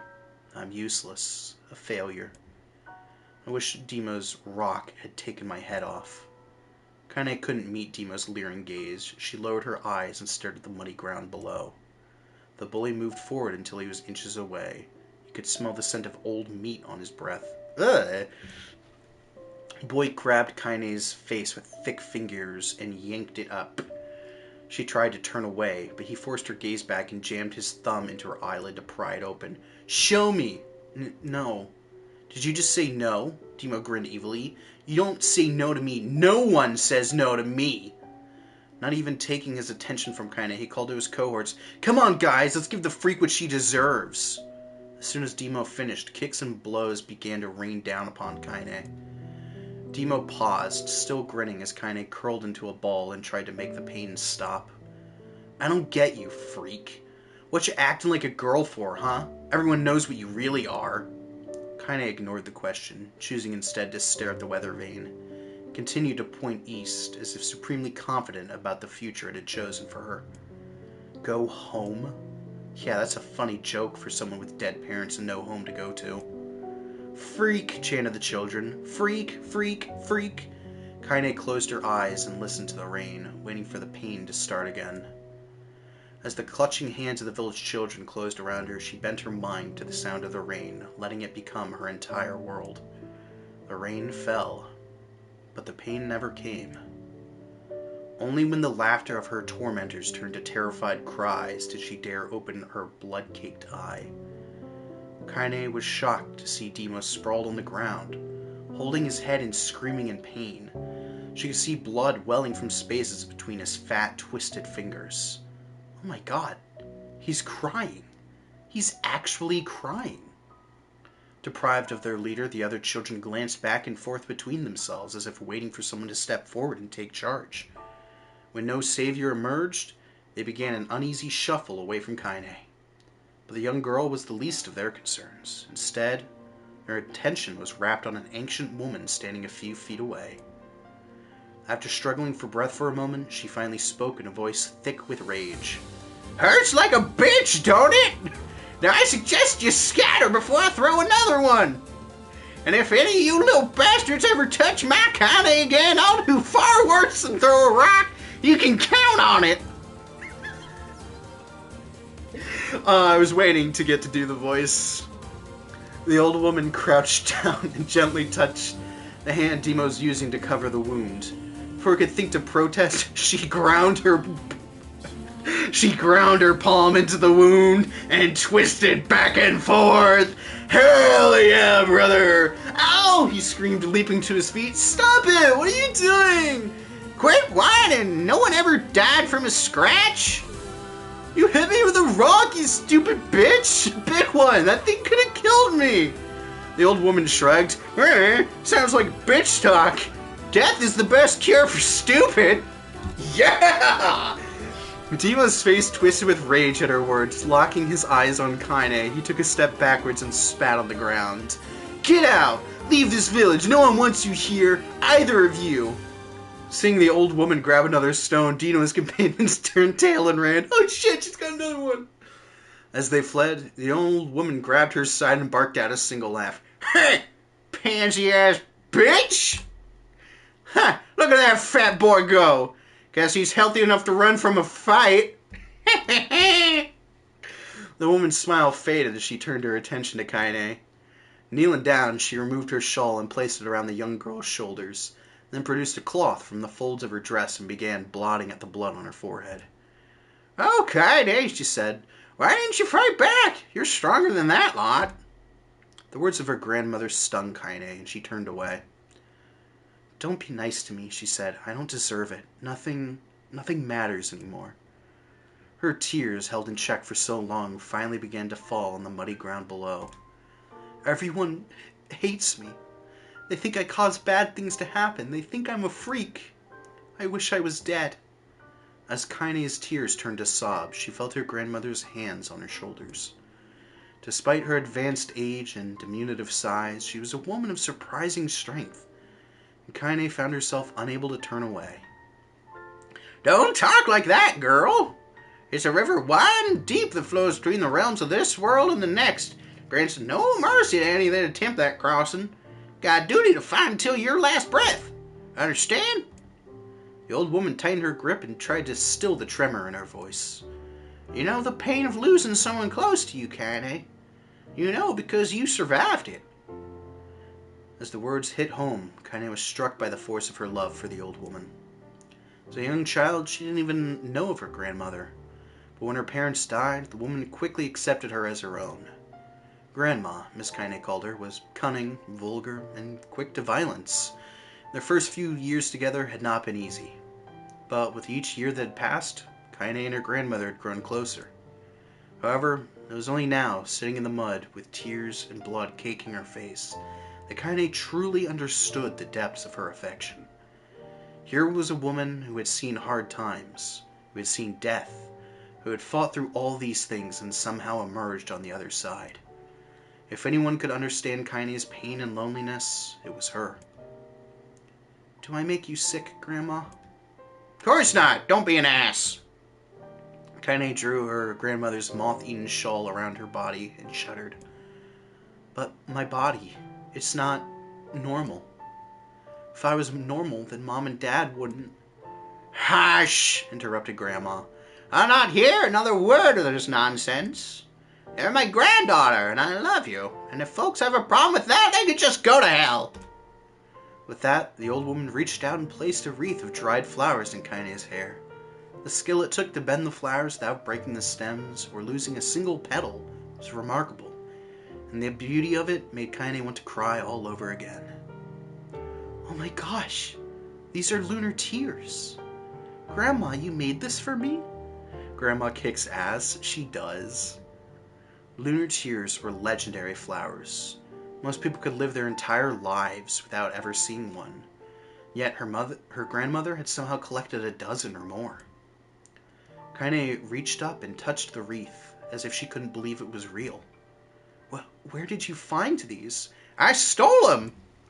Just stumbled on them while I was out doing the shopping." The old woman turned away as she spoke, leading Kaine to suspect that the search had been more difficult than she was letting on. The pains she took to construct the ornament, let alone track down the flowers used in its construction, made Kaine's heart hurt.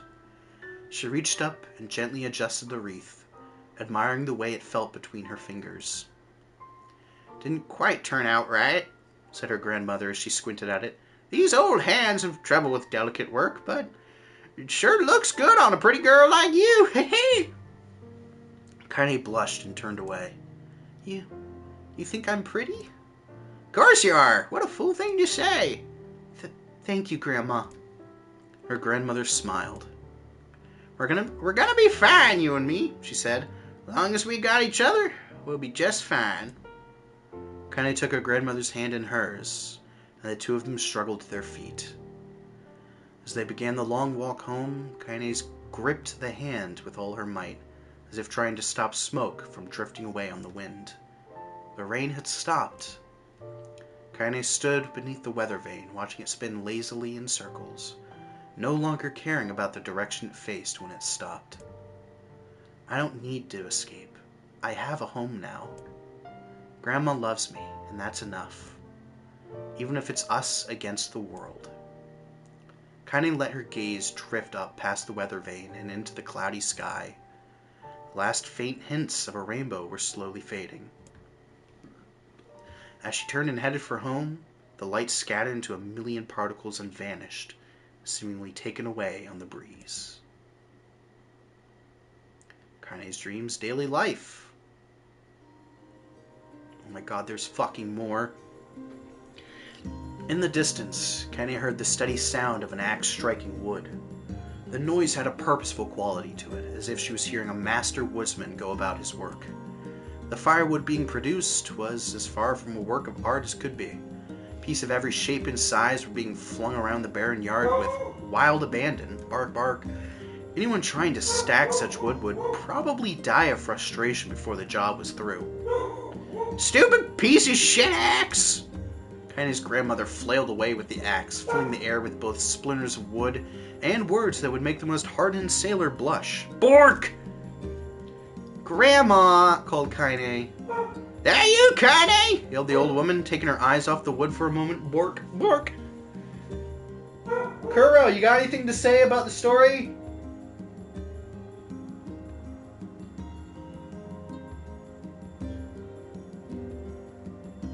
No? Well, that's just rude. Okay, there we are. Yeah, of course. Don't get too close, or I might take your goddamn foot off by mistake. She brought the axe down on a piece of wood, sending chips flying in every direction. One spun past Kaine, close enough for her to hear.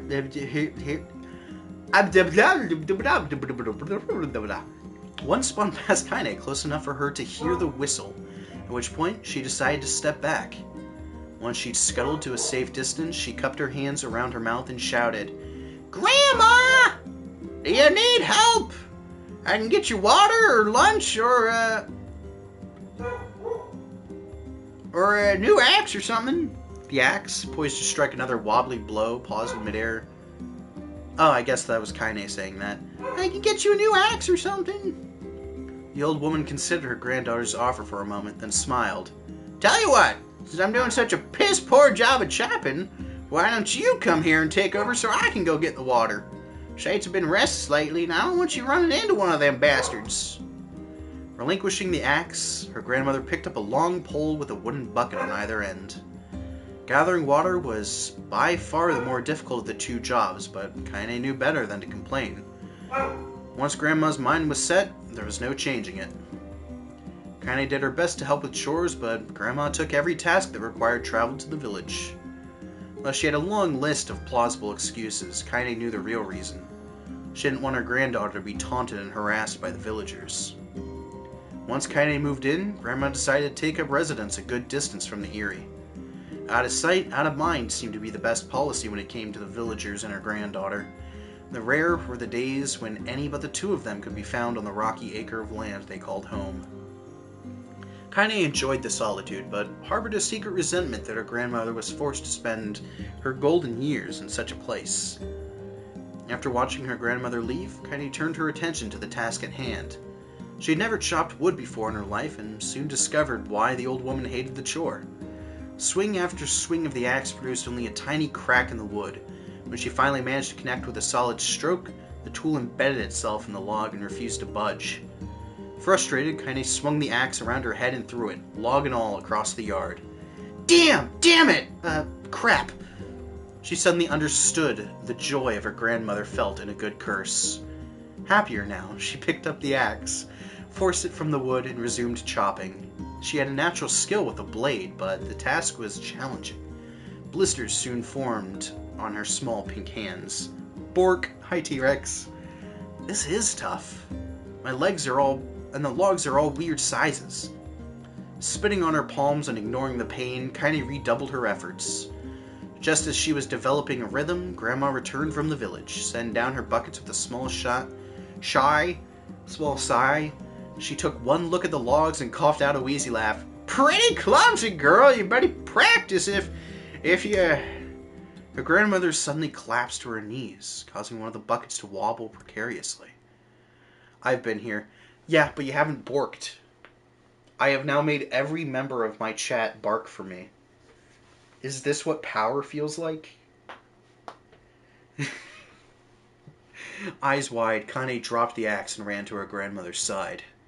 Grandma! The old woman shook her head and pointed a trembling finger at the bucket. Get the bucket! Can't let it spill. Stupid bitch. Kaine steadied the bucket with a foot as she knelt by her grandmother. A small bit of water sloshed over the side and made a new home on the hem of her dress, but Kaine didn't notice. Grandma? Grandma, what's happening? Crazed with panic, she grabbed her grandmother by the shoulders and shook. After a moment, the woman lifted her arms and batted Kaine away. Stop that! Just stop! She cried, breathing heavily. It ain't like I'm dying. No, we worked. We didn't bark. Completely different, lol. Nah. I'm sorry, say that to the VOD. I'm sorry, but you fucking barked. Bork, bark? What difference does it make? You are but a dog. Just tired from the trip is all. Kaine desperately wanted to believe her, but one look at the old woman's shaking hands and worn face told her more than words ever could. Her grandmother had lived a long, hard life, and it seemed the bill was finally coming due. The time... Kuro. Grandmother watched over Kaine was ending, sooner than either of them had feared. The positions would be reversed. The next morning, Kaine came to the side of her grandmother's bed and took her wrinkled hand. Grandma, you're sick and you need medicine. I'm going to the village. The old woman shook her head and tried to rise, but Kaine gently pushed her down. It's all right, she said. I'll be fine. Her grandmother fixed her with a gaze that could melt steel. After what seemed an eternity, she finally lowered her eyes and sighed. Well, I don't like it, goddammit. But I guess I should quit being so stubborn and let you grow up. The old woman watched as Kaine strapped on her boots and made her way down the road to the village. Hours later, as an unseen sun made his way across a dark and rainy sky, she was still watching. Kaine moved at a brisk pace, checking her pockets every few minutes to make sure the money her grandmother gave her was still there. Every noise caused her to spin on her heels, making sure she wasn't being stalked by a shade, or worse, Demo and his gang. But she encountered neither tormentors nor shades, and Kaine finally found herself at the entrance to the village. The few adults she could see glanced sideways at her, then muttered at each other behind raised hands before slinking away into the shadows. Her heart racing, Kaine took a series of rapid, shallow breaths and tried to calm herself. I have to prove myself. I have to help Grandma. I have to be strong. She chanted those words to herself over and over as she slowly made her way. Finally, her eyes settled on a rotund older woman who was angrily waving her arms in the air, telling anyone who would listen exactly what she thought of Kaine's presence. Hey lady, said Kaine with a bravado she did not feel. Where's the apothecary? The woman's flabby cheeks shook in bewildered anger. How dare this thing speak to me, they seemed to say. But Kaine saw that her eyes held a different emotion. Fear. Yeah, we're both scared, lady. Trust me on this one. Which way? Kaine repeated. One pointed at a small building to her right, before hitching up her dress and stumbling off in the other direction. Kaine cringed, expecting a stone to come flying from the assembled crowd, but none came. Her mind was filled with a strange sense of pride as she made her way to the apothecary. The new emotion had little time to take root, for as soon as she opened the door, she noticed a familiar customer at the counter. It was Demo. He'd clearly been sent here on some kind of family errand, because his gang of followers was nowhere to be found. Oh my god, he sputtered. What are you doing here, freak? The insult was delivered without force, and Kaine happily ignored it. Stretching on tiptoes to see over the counter, she asked the shopkeeper for the medication. Ha! Barked Demo. The old bitch finally keel over? Go to hell, Demo!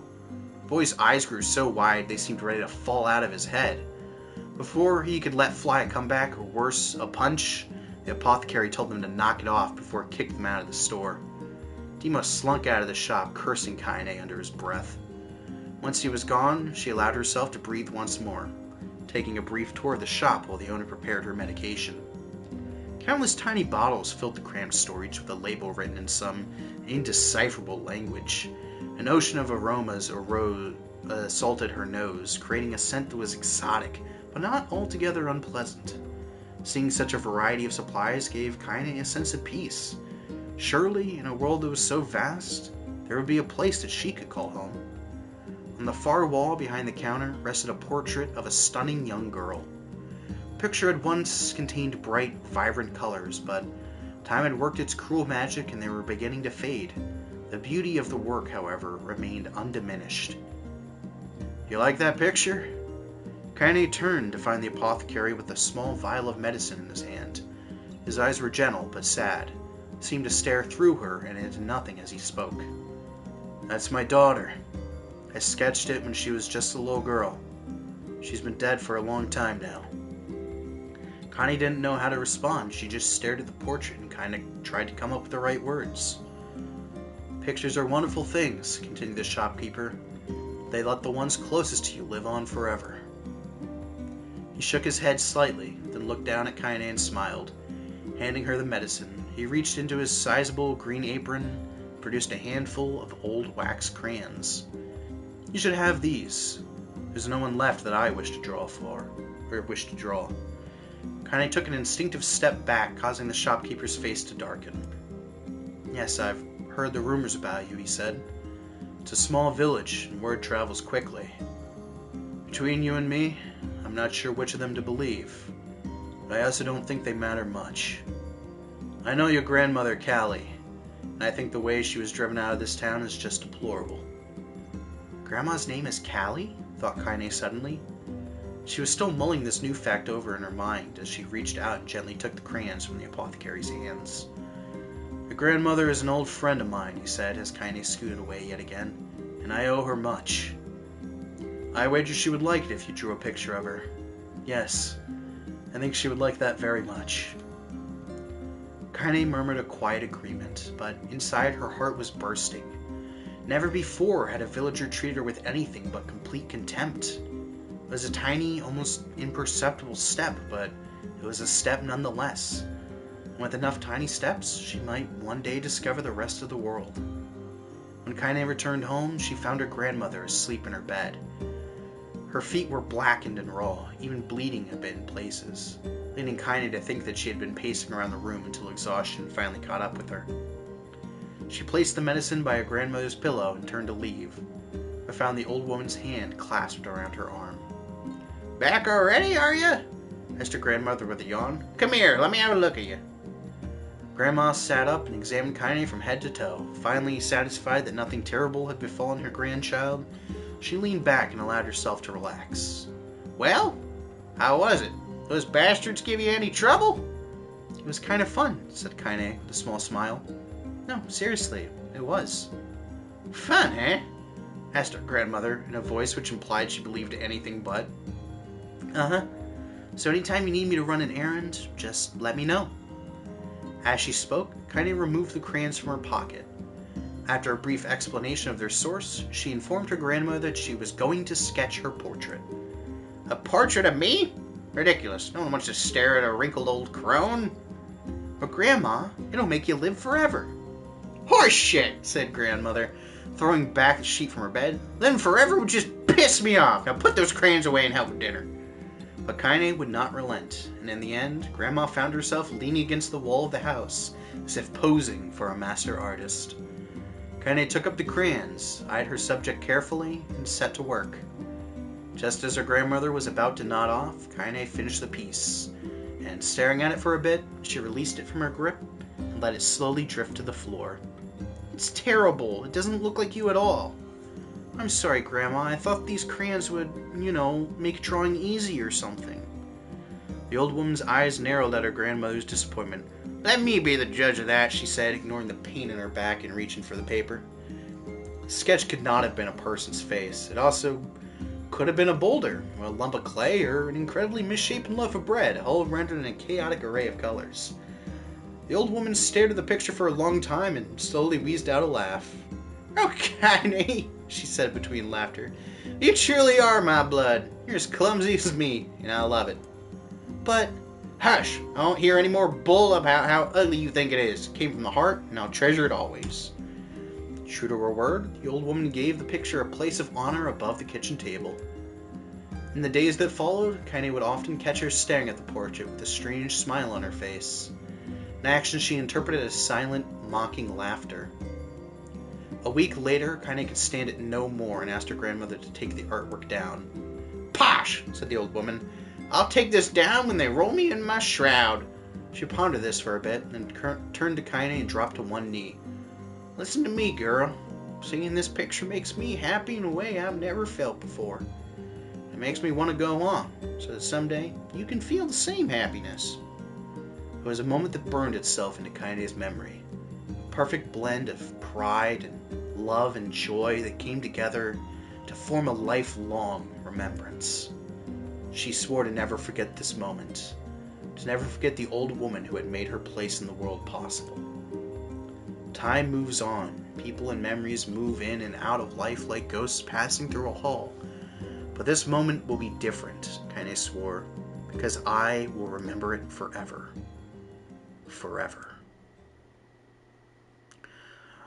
Oh my god! Kaine's dreams. Separation. Jesus fucking Christ. Ugh. Kaine listened to the sound of crackling firewood and stared at the black object on her plate. She'd been pushing it around the wooden disc for a good 10 minutes, ignoring the bemused stare of her grandmother. Finally, she summoned her courage and gave the object a brief sniff.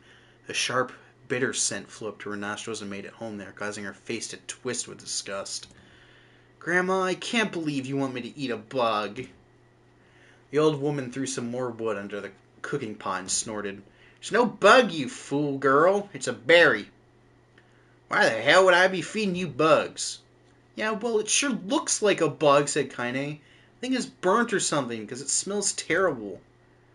With that, Kaine held her nose and threw the berry in her mouth, chewing as little as possible. "Oh yeah, that's terrible, all right." "Why, you little brat," laughed the old woman. "Look at this sass on you. You've been spending too much time with me, and that's a fact." 5 years had passed since the moment when Kaine's grandmother saved her from the bullies. As is often the way with two stubborn people, their relationship had grown in fits and starts, but moved forward all the same. Meals that used to be somber affairs were now filled with laughter and hurled abuse in equal measure. Kaine could not remember a time when she had been happier. As the years went by, Kaine started to shoulder more and more of the daily responsibilities. Grandmother's legs grew weaker by the day. She could no longer do many of the chores she used to take for granted. So, this morning found Kaine lacing up her work boots with a breakfast of burned berry rolling through her belly. "Where are you going today?" asked Grandma suddenly. Kaine looked up surprised. The old woman rarely asked for specifics anymore. "Well, I was going to check out the kelma trees and see if they were ripe. Thought we could make some jam or something. Oh, I'm going to pick some flagstones, so I need to take the wheelbarrow." "Flagstones? What in the hell for?" Kaine stared at her grandmother, then held out an arm and swept it around their house. Constructed mostly of cloth, rope, and rubble, the old place sagged like a boxer in the final round. "Grandma, a dying cat could chew through this house. I'm going to build a stone wall so we have some protection." The old woman laughed, exposing her toothless grin to the world. "God damn, girl, if a bunch of thieves want to ransack this whole place, let them come. We got nothing worth stealing anyway." "I'm not worried about thieves. I'm worried about shades. People saw one west of the village yesterday." The old woman tilted her head and stared at her granddaughter. "Well, shoot. I don't know why you have to do it today. You can worry about it some other..." "Grandma, no. If I don't go to the kelma trees, we don't eat tonight. You know that." A confused expression passed across the old woman's face. For a moment, she was a small child lost at a carnival. Yes, she said after a bit. "Yes, of course, you're right. I'm sorry, Kaine. Lately, it seems my mind is..." She didn't finish the thought, instead walking over to her nightstand and gently taking the wreath of lunar tears from the drawer. The flower's petals had aged to a brilliant whiteness, and Kaine thought it was more beautiful now than the day she first received it. "You're gonna be a true woman soon," Grandma said as she placed the flower in the girl's hair. "So that means less chatter about shades and building defensive walls, and more talk about how beautiful you become." Annoyed, Kaine reached up and removed the garland, but the look on her grandmother's face stopped her hand. "You're a beautiful thing," said the old woman, "and there ain't another like you in all the world. I'm very proud of you." Okay, Grandma, that's enough goddamn compliments for one day. Such a mouth on you. Where did that come from? Gee, I wonder. I'll teach you to sass me, girl, yelled Grandma. Suddenly, she lurched forward and grabbed Kaine by the ear, pulling her around the room with a crazed grin on her face. Grandma! Yelled Kaine in a quaking voice. Grandma, stop it! What the hell?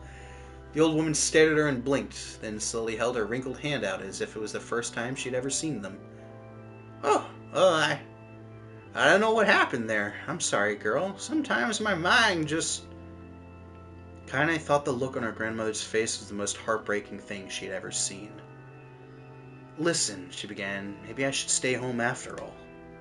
No, I won't have you stay here and keep an eye on an old codger like me. Oh no, dementia. Yep. You go get your fruit and your wall and whatnot. I'll be fine. When you come back, I'll have a nice grasshopper dinner waiting for you. Kaine rolled her eyes, then kissed her grandmother on the forehead, made ready to part, trying desperately to ignore the worry that was gnawing at the walls of her heart. Kaine could feel the old woman's eyes watching her as she moved down the path. Don't turn around, she told herself, but in the end, the temptation was too great. She spun around on her heel for one final look and saw a small, bent woman standing in front of a ramshackle hut, with a sad expression on her face. God, she looked so old now. It's like the wind could reach down and just carry her away. Kaine worried about her grandmother all day, causing her work to suffer. What little fruit she could collect was tossed carelessly into the wheelbarrow, and only found a couple of stones before losing interest in the project. Finally, as dusk approached, she decided to call it a day. Cursing herself for the lack of focus, Kaine pushed the nearly empty wheelbarrow back down the path. As she crested the final hill, she suddenly froze in place. The wheelbarrow fell from her fingers and collapsed on its side, sending a few pieces of wrinkled brown fruit rolling back down the hill. Her gaze was transfixed by a thick black cloud that hovered just ahead. Tracing its path with a finger, Kaine suddenly felt her stomach knot in on itself. No! Oh gods, no! Her grandmother's house was ablaze, the flames licking up as if trying to touch the sky itself. Grandma? Grandma! Kaine ran then, faster than she had ever moved in her life. When she tripped on a stone and went sprawling into the rocky ground, but she leapt to her feet and continued running, unmindful of the blood that spilled from her wounded hands and knees. She got closer and closer. Kaine's mind began to race in time with her footfalls. It's too dark. It's too dark. Not just fire. Can't be fire. Too much smoke. Gotta save her. Gotta save her. She burst into the front yard and came to a sudden halt. Her worst suspicions confirmed. The smoke from the fire was mingling with the thick, inky blackness of an enormous shade. The massive creature supported itself on 3 twisted feet, achieved balance through means of a large armored tail. Scales, horns, and claws sprouted from its body in a random, chaotic pattern, giving it the appearance of a lizard designed by some insane god. Seeing Kaine, it let out a roar and flicked its tail, sending small whirlwinds spinning around the yard. For a moment, the creature retreated into a shimmering, inky blackness, as if her mind was unable to comprehend that such a thing could actually exist. But then the smell hit her, a blend of rotted meat and excrement, and the horror became real once more. The creature bellowed again, and this time, Kaine responded with a scream of her own. "Alright, you bastard!" she thought as her scream echoed off the high cliffs around them. "It's you or me! Let's go!" The shade eyed Kaine with bemused interest. Then it began looking from her to the house and back again, as if urging her to look at the destruction it had so gleefully wrought. With dread building in her heart, Kaine glanced towards the house. Through the smoke and flames, she spotted a small figure struggling to escape the ruins. "Grandma!" With the sound of her voice, the old woman began waving frantically. "She's alive!" thought Kaine. "Alive!" Kaine's legs sprang to life as she raced across the yard towards the flaming wreckage of the house. Before she could advance more than a few steps, the shade opened its mouth, let out a roar powerful enough to uproot trees and send them flying. The blast sent Kaine tumbling through the air before smashing her against the rocky earth. Stars danced in front of her eyes as she tried to remember how her legs worked. "Get up! Get up! Get up! Get up! Get up now!" As Kaine struggled to her feet, the shade The shade stalked towards the house and pinned her grandmother to the ground with the tip of a claw. The old woman struggled to move the claw from her stomach. She might as well have been pushing a mountain. She coughed briefly, sending a small spray of blood into the air, then collapsed to the ground, her energy spent. Kaine lurched to her feet only to fall back to earth with a gasp. Her ankles were on fire. One or both of them were surely broken. Ignoring the pain that screamed through her body, she began dragging herself across the ground, leaving a drunken trail of dust and blood in her wake. Grandma, hold on. Just a little longer. Her grandmother's face was turning blue, her eyes rolling back until only the whites were exposed. Kaine pulled herself across the ground with maddening slowness. The distance seemed to increase with every second that passed. The shade glanced between the two women and flicked out its tongue, its giant mouth turning up at the corners. Short, pointed breaths belched from somewhere deep inside its core. Bastard. Laughing at us. She had no idea how such a mindless creature could experience emotion. There could be no doubt that the shade was taking joy in their suffering. Yeah, I see your plan. Shade moved its claw slightly, allowing Grandma to breathe again. It was clearly keeping her alive only to snuff out her life when Kaine was close enough to touch her.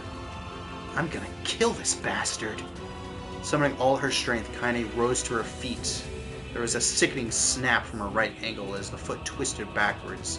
She forced it from her mind and began to hobble towards the monster.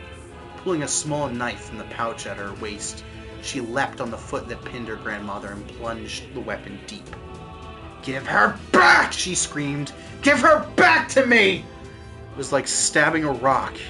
After a few swipes, the knife broke at the hilt with a dull snap. The shade panted laughter again, then raised its tail, sent it rushing through the air towards the young girl that was latched to its foot. Kaine never had a chance. Tail struck her square in the chest and sent her crashing into the burning wreckage of the home. As she lay on the ground with blood pouring from multiple wounds, a small, weak voice spoke up. Kaine? Kaine's vision blurred, but she forced herself to focus on the sound. Finally, her eyes cleared enough for her to make out her grandmother's hands reaching out to her through the smoke. Grandma? Kaine, you gotta run. You can't best this one. Kaine grabbed the hands and held on with all her strength. Grandma, come on, we have to go! The old woman coughed loudly. One of her hands, slick with blood, slipped from Kaine's grasp and thumped to the ground below. Grandma, no. No! I said run, goddammit! You have to live! You have to get through! The thought would stay forever unfinished. Before she could say another word, the shade's clawed foot descended, smashing through the remains of the roof, down upon the shattered figure of the old woman. Blood oozed from the gaps in the creature's toes as the terrible, putrid smell assaulted Kaine's nose once again. She stared at the foot, dumbfounded, convinced that what she was seeing could not possibly be real. When the creature finally lifted its appendage, all that remained underneath was a twisted, unrecognizable mass of rubble and red. Her grandmother was gone. Kaine blinked, trying to feel the hands which had been in hers just a moment before. For a fleeting instant she could remember the warmth of that embrace, the trembling of the fingers, but then the sensation drifted away on the breeze and was gone. Memories flashed through Kaine's mind, one after the other, faster and faster, until they became a meaningless jangle of noise. Kaine screamed then, a thunderous sound that echoed off the cliffs and seemed to roll away forever. The shade eased forward, black ichor pouring from its mouth and dissolving into smoke on the ground below. The earth shook with every step as it crept towards its prey. Kaine's body slowly rose as if controlled by a mad puppet master. Her arms and legs were bent at impossible angles. At least it wasn't the dementia. Her Her head lolled dangerously to the side, yet somehow she managed to stand. Staring at the shade, her eyes began to glow with a deep red fire. The creature, so confident just moments before, took a slow, hesitant step backwards, trying to discern if this broken human could possibly pose a threat. Kaine seized the moment. Laughing like a madwoman, she leapt into the air and plunged the shattered hilt of her knife deep into the leg of the shade. The shade shook Kaine off like a fly, sending her crashing to the earth once more. Her chest rose and fell slowly, as if a great weight was resting on it. Moist sounds of pain echoed through her mind. Something warm and thick oozed from her ears. Is that blood? I think it is. I think I'm bleeding to death. No, can't die. Grandma told me to live. Deep inside Kaine's mind, something finally broke. The sound, the pain, the smoke and flames. All of it faded away until all that remained was a single incantation repeated over and over again. Kill it, kill it, kill it, kill it, kill it, kill it, kill it, kill it, kill it, kill it, kill it, kill it, kill it, kill it, kill it, kill it now! And that spark was Kaine slowly began to flicker and die. She felt her desire to kill and her desire to live blend into one. The distance between heartbeats grew longer and longer and longer.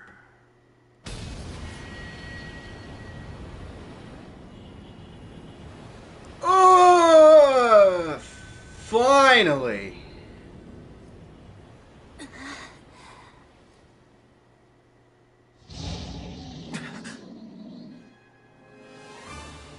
The beast approaches. The beast approaches. I was down to like do some more gaming, but after that, I think I'm like emotionally and my voice are fucking done. So I think after this boss, we're gonna go ahead and save and then continue another time.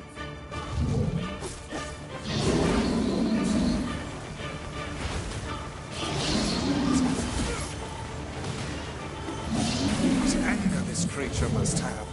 How did it even survive these past 5 years? I'm not gonna let this happen again. It dies today.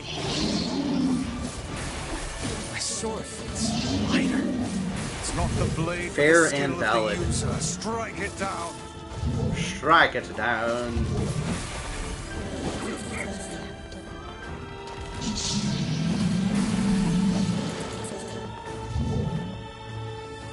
Come on, you weird dingleberry.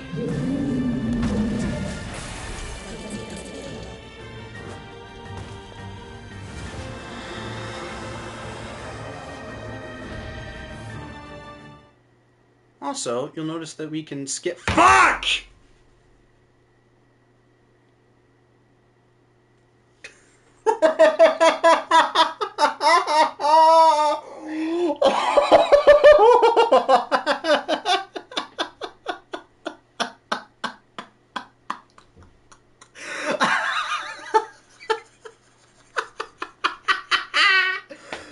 Oh, fuck you, Yokotaro. Oh my god.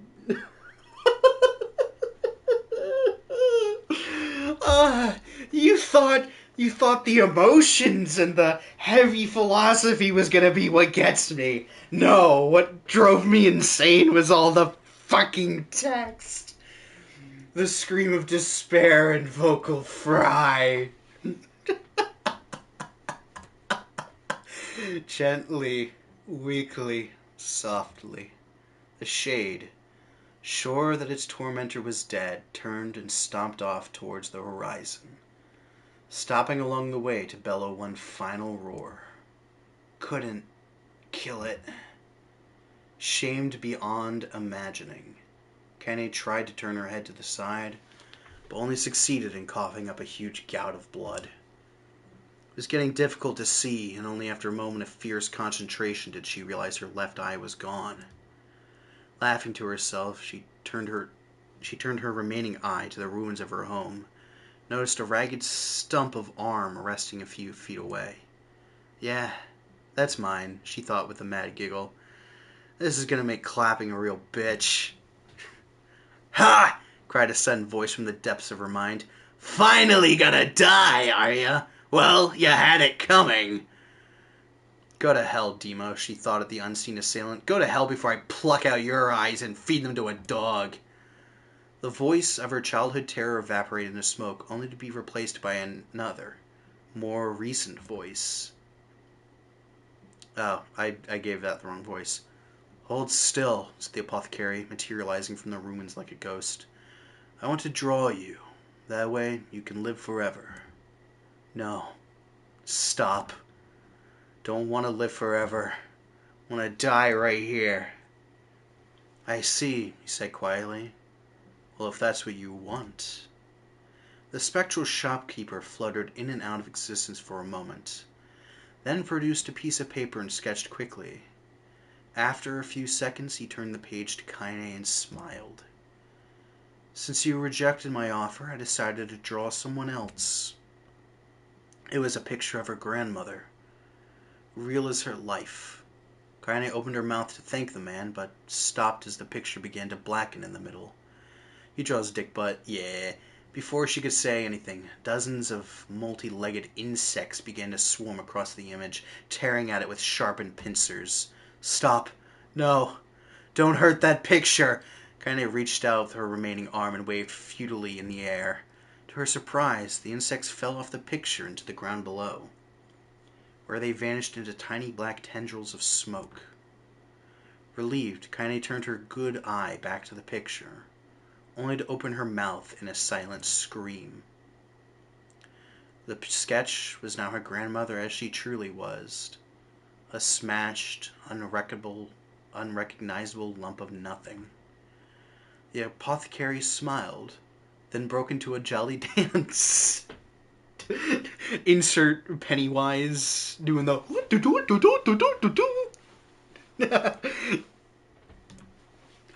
See that, he cried as he danced his jig, is perfect now. She looks just like you.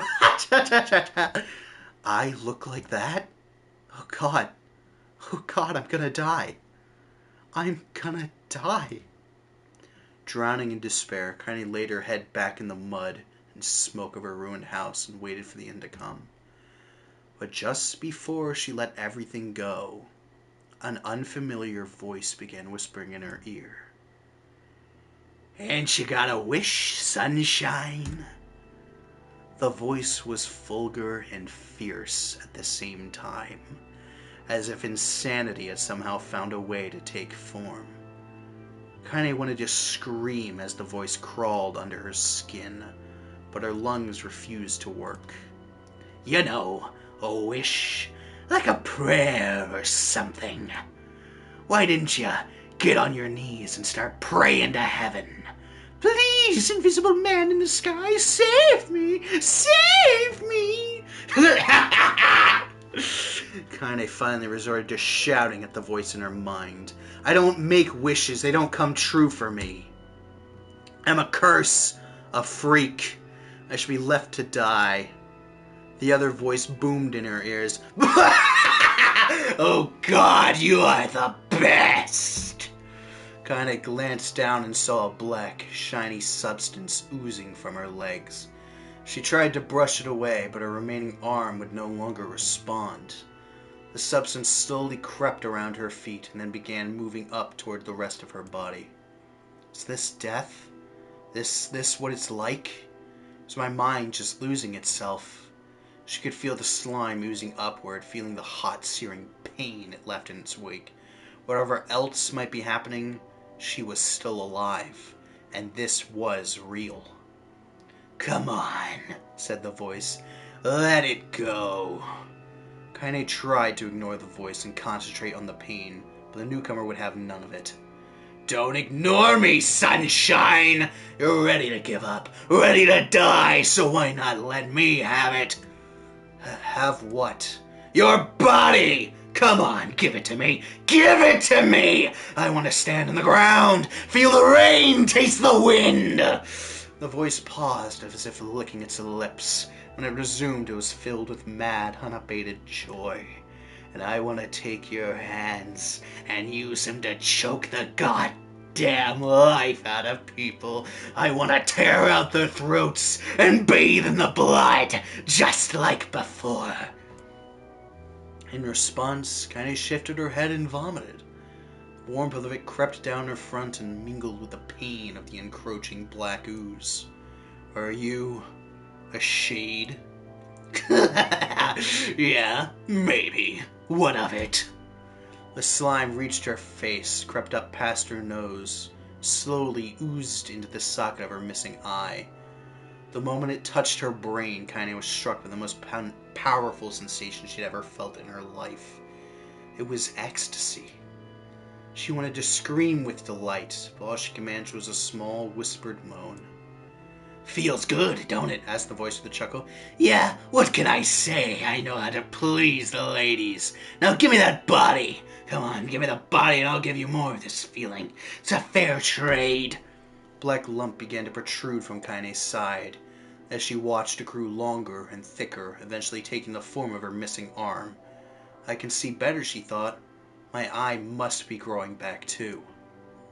The slime reached up to envelop the rest of her face, but she managed to brush it away. Stop, she whispered, marveling at how she had regained her voice. Stop!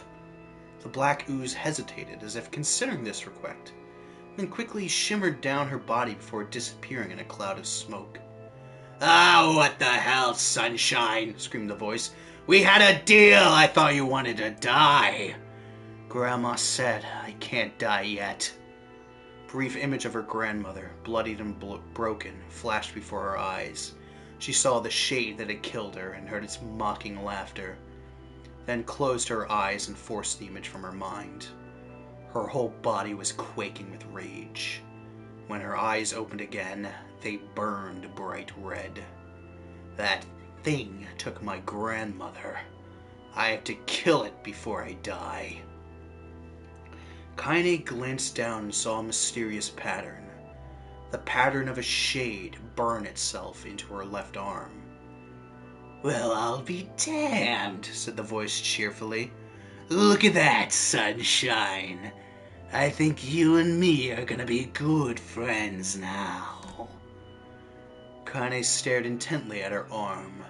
The more emotional she felt, the more the letters seemed ready to puncture her skin, begin infecting the rest of her body. Arm clearly had a will of its own now. Stop! Gotta stop! Holding her left arm in her right, Kaine took a deep breath and tried to calm herself. Come on, don't fight it! Pleaded the voice. Hate's my favorite dish, and I'm hungry. Let it go! Feel the anger. Burn with the fire of revenge. Thirst for blood. Then go out there and shut up. Shut up and get the hell out of my body. Your body, oh, that's rich, sunshine. Real rich.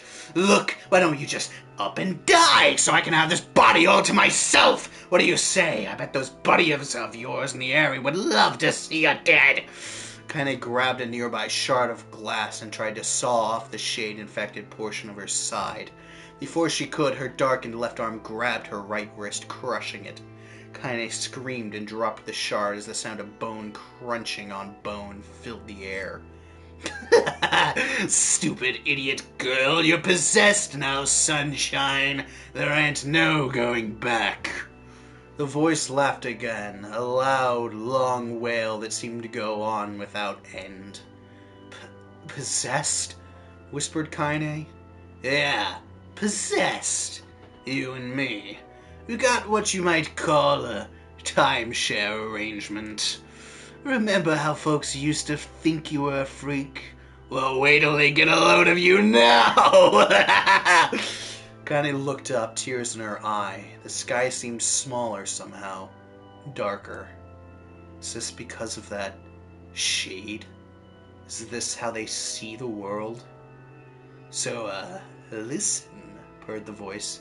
I know this whole possession thing seems a bit sudden, but it ain't all bad. There's plenty in it for you, too. I'm a very powerful creature, sunshine. and now that power belongs to you. You got enemies? People you want to kill? I can make it happen. That little fat kid who kept picking on you? That big old shade that squashed your granny?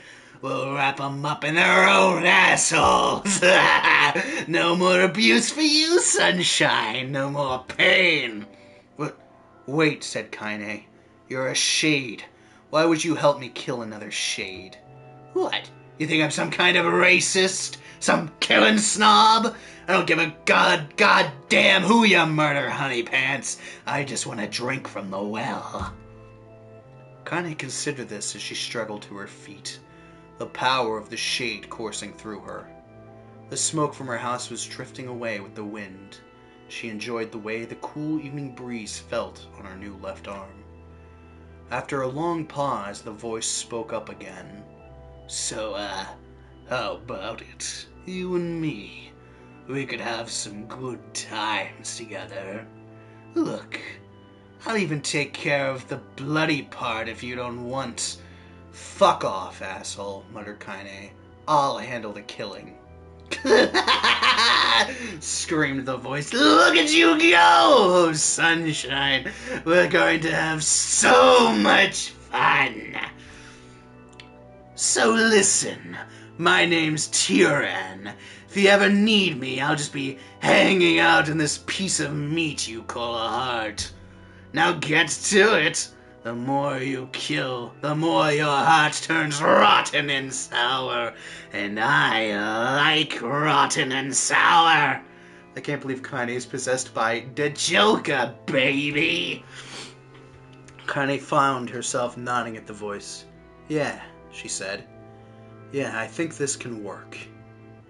I'm gonna find that shade, and I'm gonna strangle it with its own guts. And when I'm done, I'm gonna do the same to you, Tyran. Count on it. Ha! Laughed Tyran. I've shit bigger than you, so good luck with that. Oh, and hey, one more thing. Right now, you and me are sharing this body. But if you ever run out of hate, if you ever, you know, go soft, then I'm gonna take over everything. So keep on killing, sunshine, and watch your back. The voice grew fainter and gradually faded away, fading to somewhere deep inside Kaine herself. Kaine waited until she was sure the voice was gone, then waved her new left arm around a few times. Feels perfectly normal, she thought. Feels like mine. Desperately, she began poking and prodding at the new limb, determined to find something wrong with it. She didn't want it to feel normal. That would mean the creature inside of her had already won.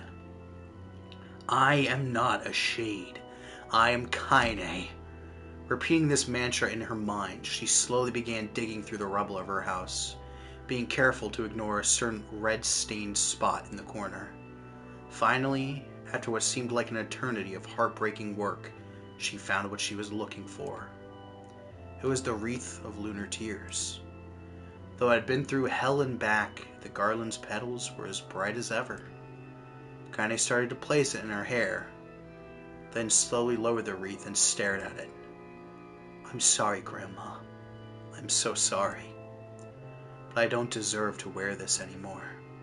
I'm possessed, corrupted, a freak. And this time, I don't think there's any going back. Holding the flowers to her heart, Kaine fell to the ground and sobbed. As night gradually lightened to dawn and the people of the area rose to their daily lives, she remained in that position, as if tears could somehow wash away the horror that now infected her world. Alive! Stay alive! Stay alive! Grandma. Kaine, you gotta live! You gotta come back to us!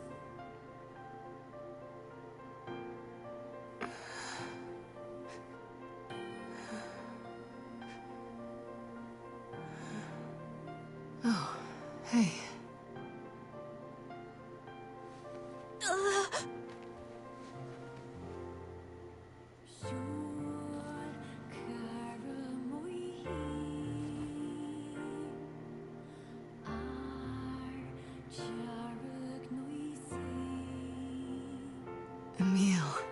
You were the one calling me, weren't you? You still recognize me? Of course. I knew you right away. Thank you, Kaine. Welcome back, Kaine. Wow, you grew up. So, how long has it been? 5 years.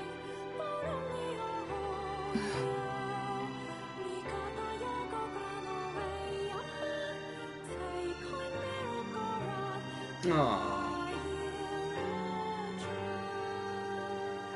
Shit.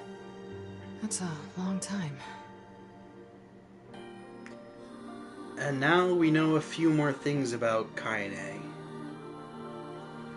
That the shade part of her is some guy named Tyrion, and it is trying to take over her body.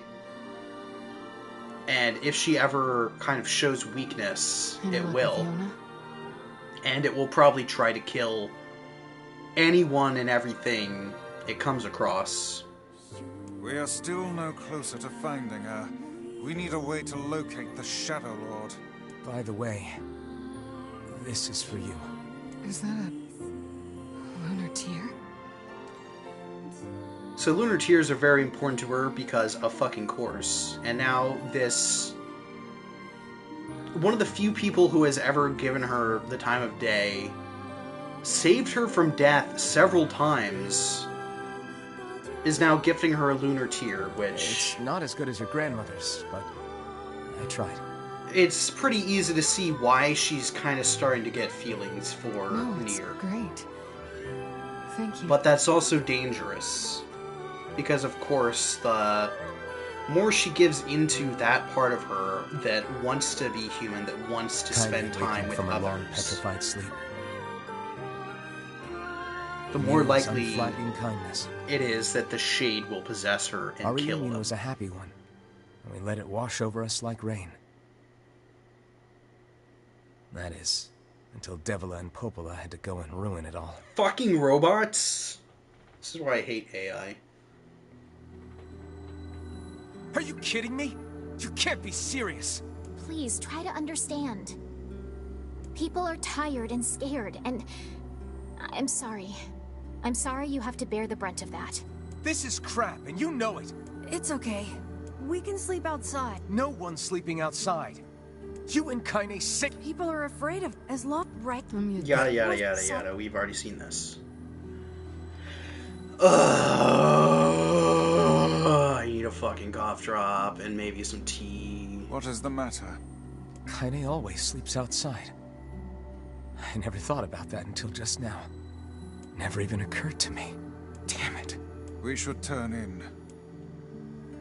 So, Kaine's the fucking best. I love Kaine so much.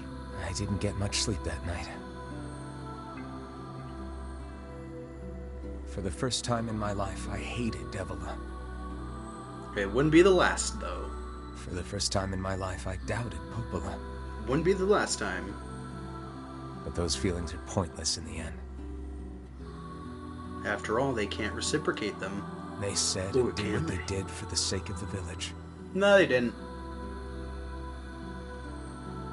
Well, actually, I guess, yeah, they Protect kind of it did. from the horror of the Shades.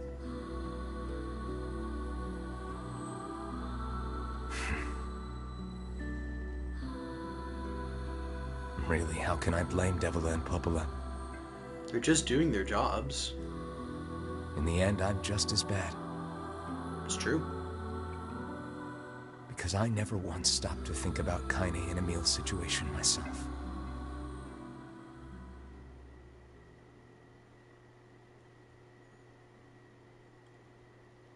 But yeah, your first time through the game, it's very much expecting you to go through it like a typical RPG. You go through, you're killing everything, and it's like, oh yeah, this is, you know, very typical. I go fight shades, have to collect items, whatever.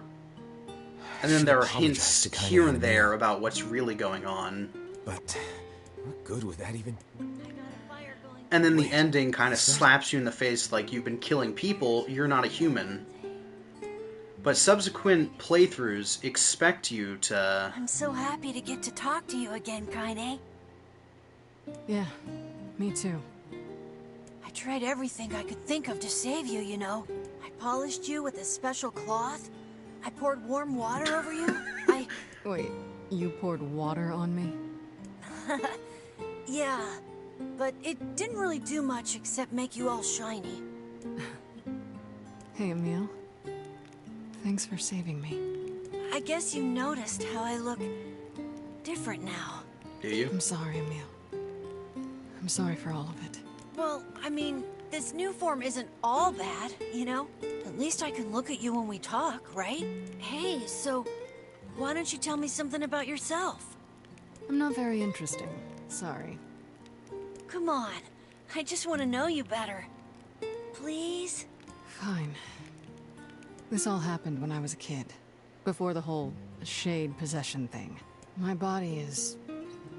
different. And when the villagers found out about it, they started treating me like a freak. But one person, my grandmother, accepted me just as I was. No matter how bad things got, she gave me the strength to keep going. She's really special to you, huh? Yeah. Oh, hey! That gives me an idea. Since we cured your petrification, we should start looking for a way to cure your possession in my body. I know we can do it if we all work together. Aww. It's good to have hope, Emil. Heck, it'll probably be super easy. Okay, maybe not too much. Let me guess. More warm water? Okay. Can we just forget I told you about that? Aww. But now we're going to see more of the interactions between Kaine and Emil that weren't really present the first time through.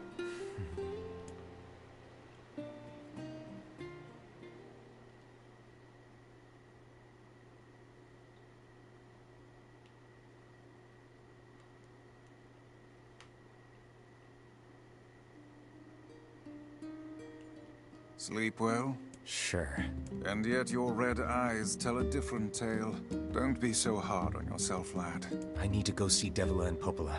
Very well. And before we head off for the night, I want to go through and see... hold on.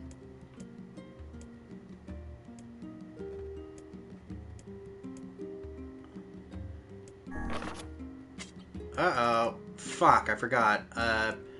Never mind, I'll have to read that. Someone remind me next time we get to the Devila and Popola fight and they give us the Project Gestalt information. But yeah. Thank you guys for tuning in. I was not expecting the extra fucking... How long of fucking text was it?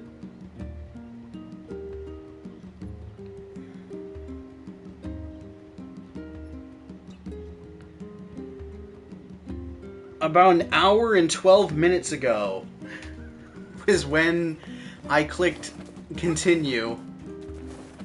So I was not expecting the extra hour of fucking voice acting to come and stab me in the rectum. But, you know, here we are. I don't know, man, I blacked out. That's fair. I think I did some alright voice work there. Not my best, not my worst. But you can probably already hear it in my voice. It's starting to get a little bit raspy. So I'm gonna go ahead, save the game, and we will continue next time, where we will see some more things going on with Kaine and Emil. And then once we beat the game again, we get another option for new game where we start from the beginning. Have a good one, Doc. Alright, so for those of you who are just tuning in, sorry we're going to be wrapping up, but for those of you that stuck around, thank you for keeping me company. Hopefully you guys... Hey, Potato, yes you did. Unfortunately, just join in at the very end. I just did like an hour of voice acting because this game hates me, and decided to stop voicing a certain part. Sorry, Potato. I'll be back again tomorrow, streaming around 7 p.m. till whenever. Crying. I'm sorry, Potato. But yeah, if you guys did enjoy, maybe consider giving a like, commenting, subscribing, things that boost the algorithm, because YouTube is very funny and stupid, and for some reason they don't count views the same way anymore. Anyways, don't feel obligated to do that. What would actually make me very happy is if you guys take care of your health, your mental health, all of that. That's what's actually important. So, without further ado, I will bid you all adieu. Have a wonderful night. See you next time.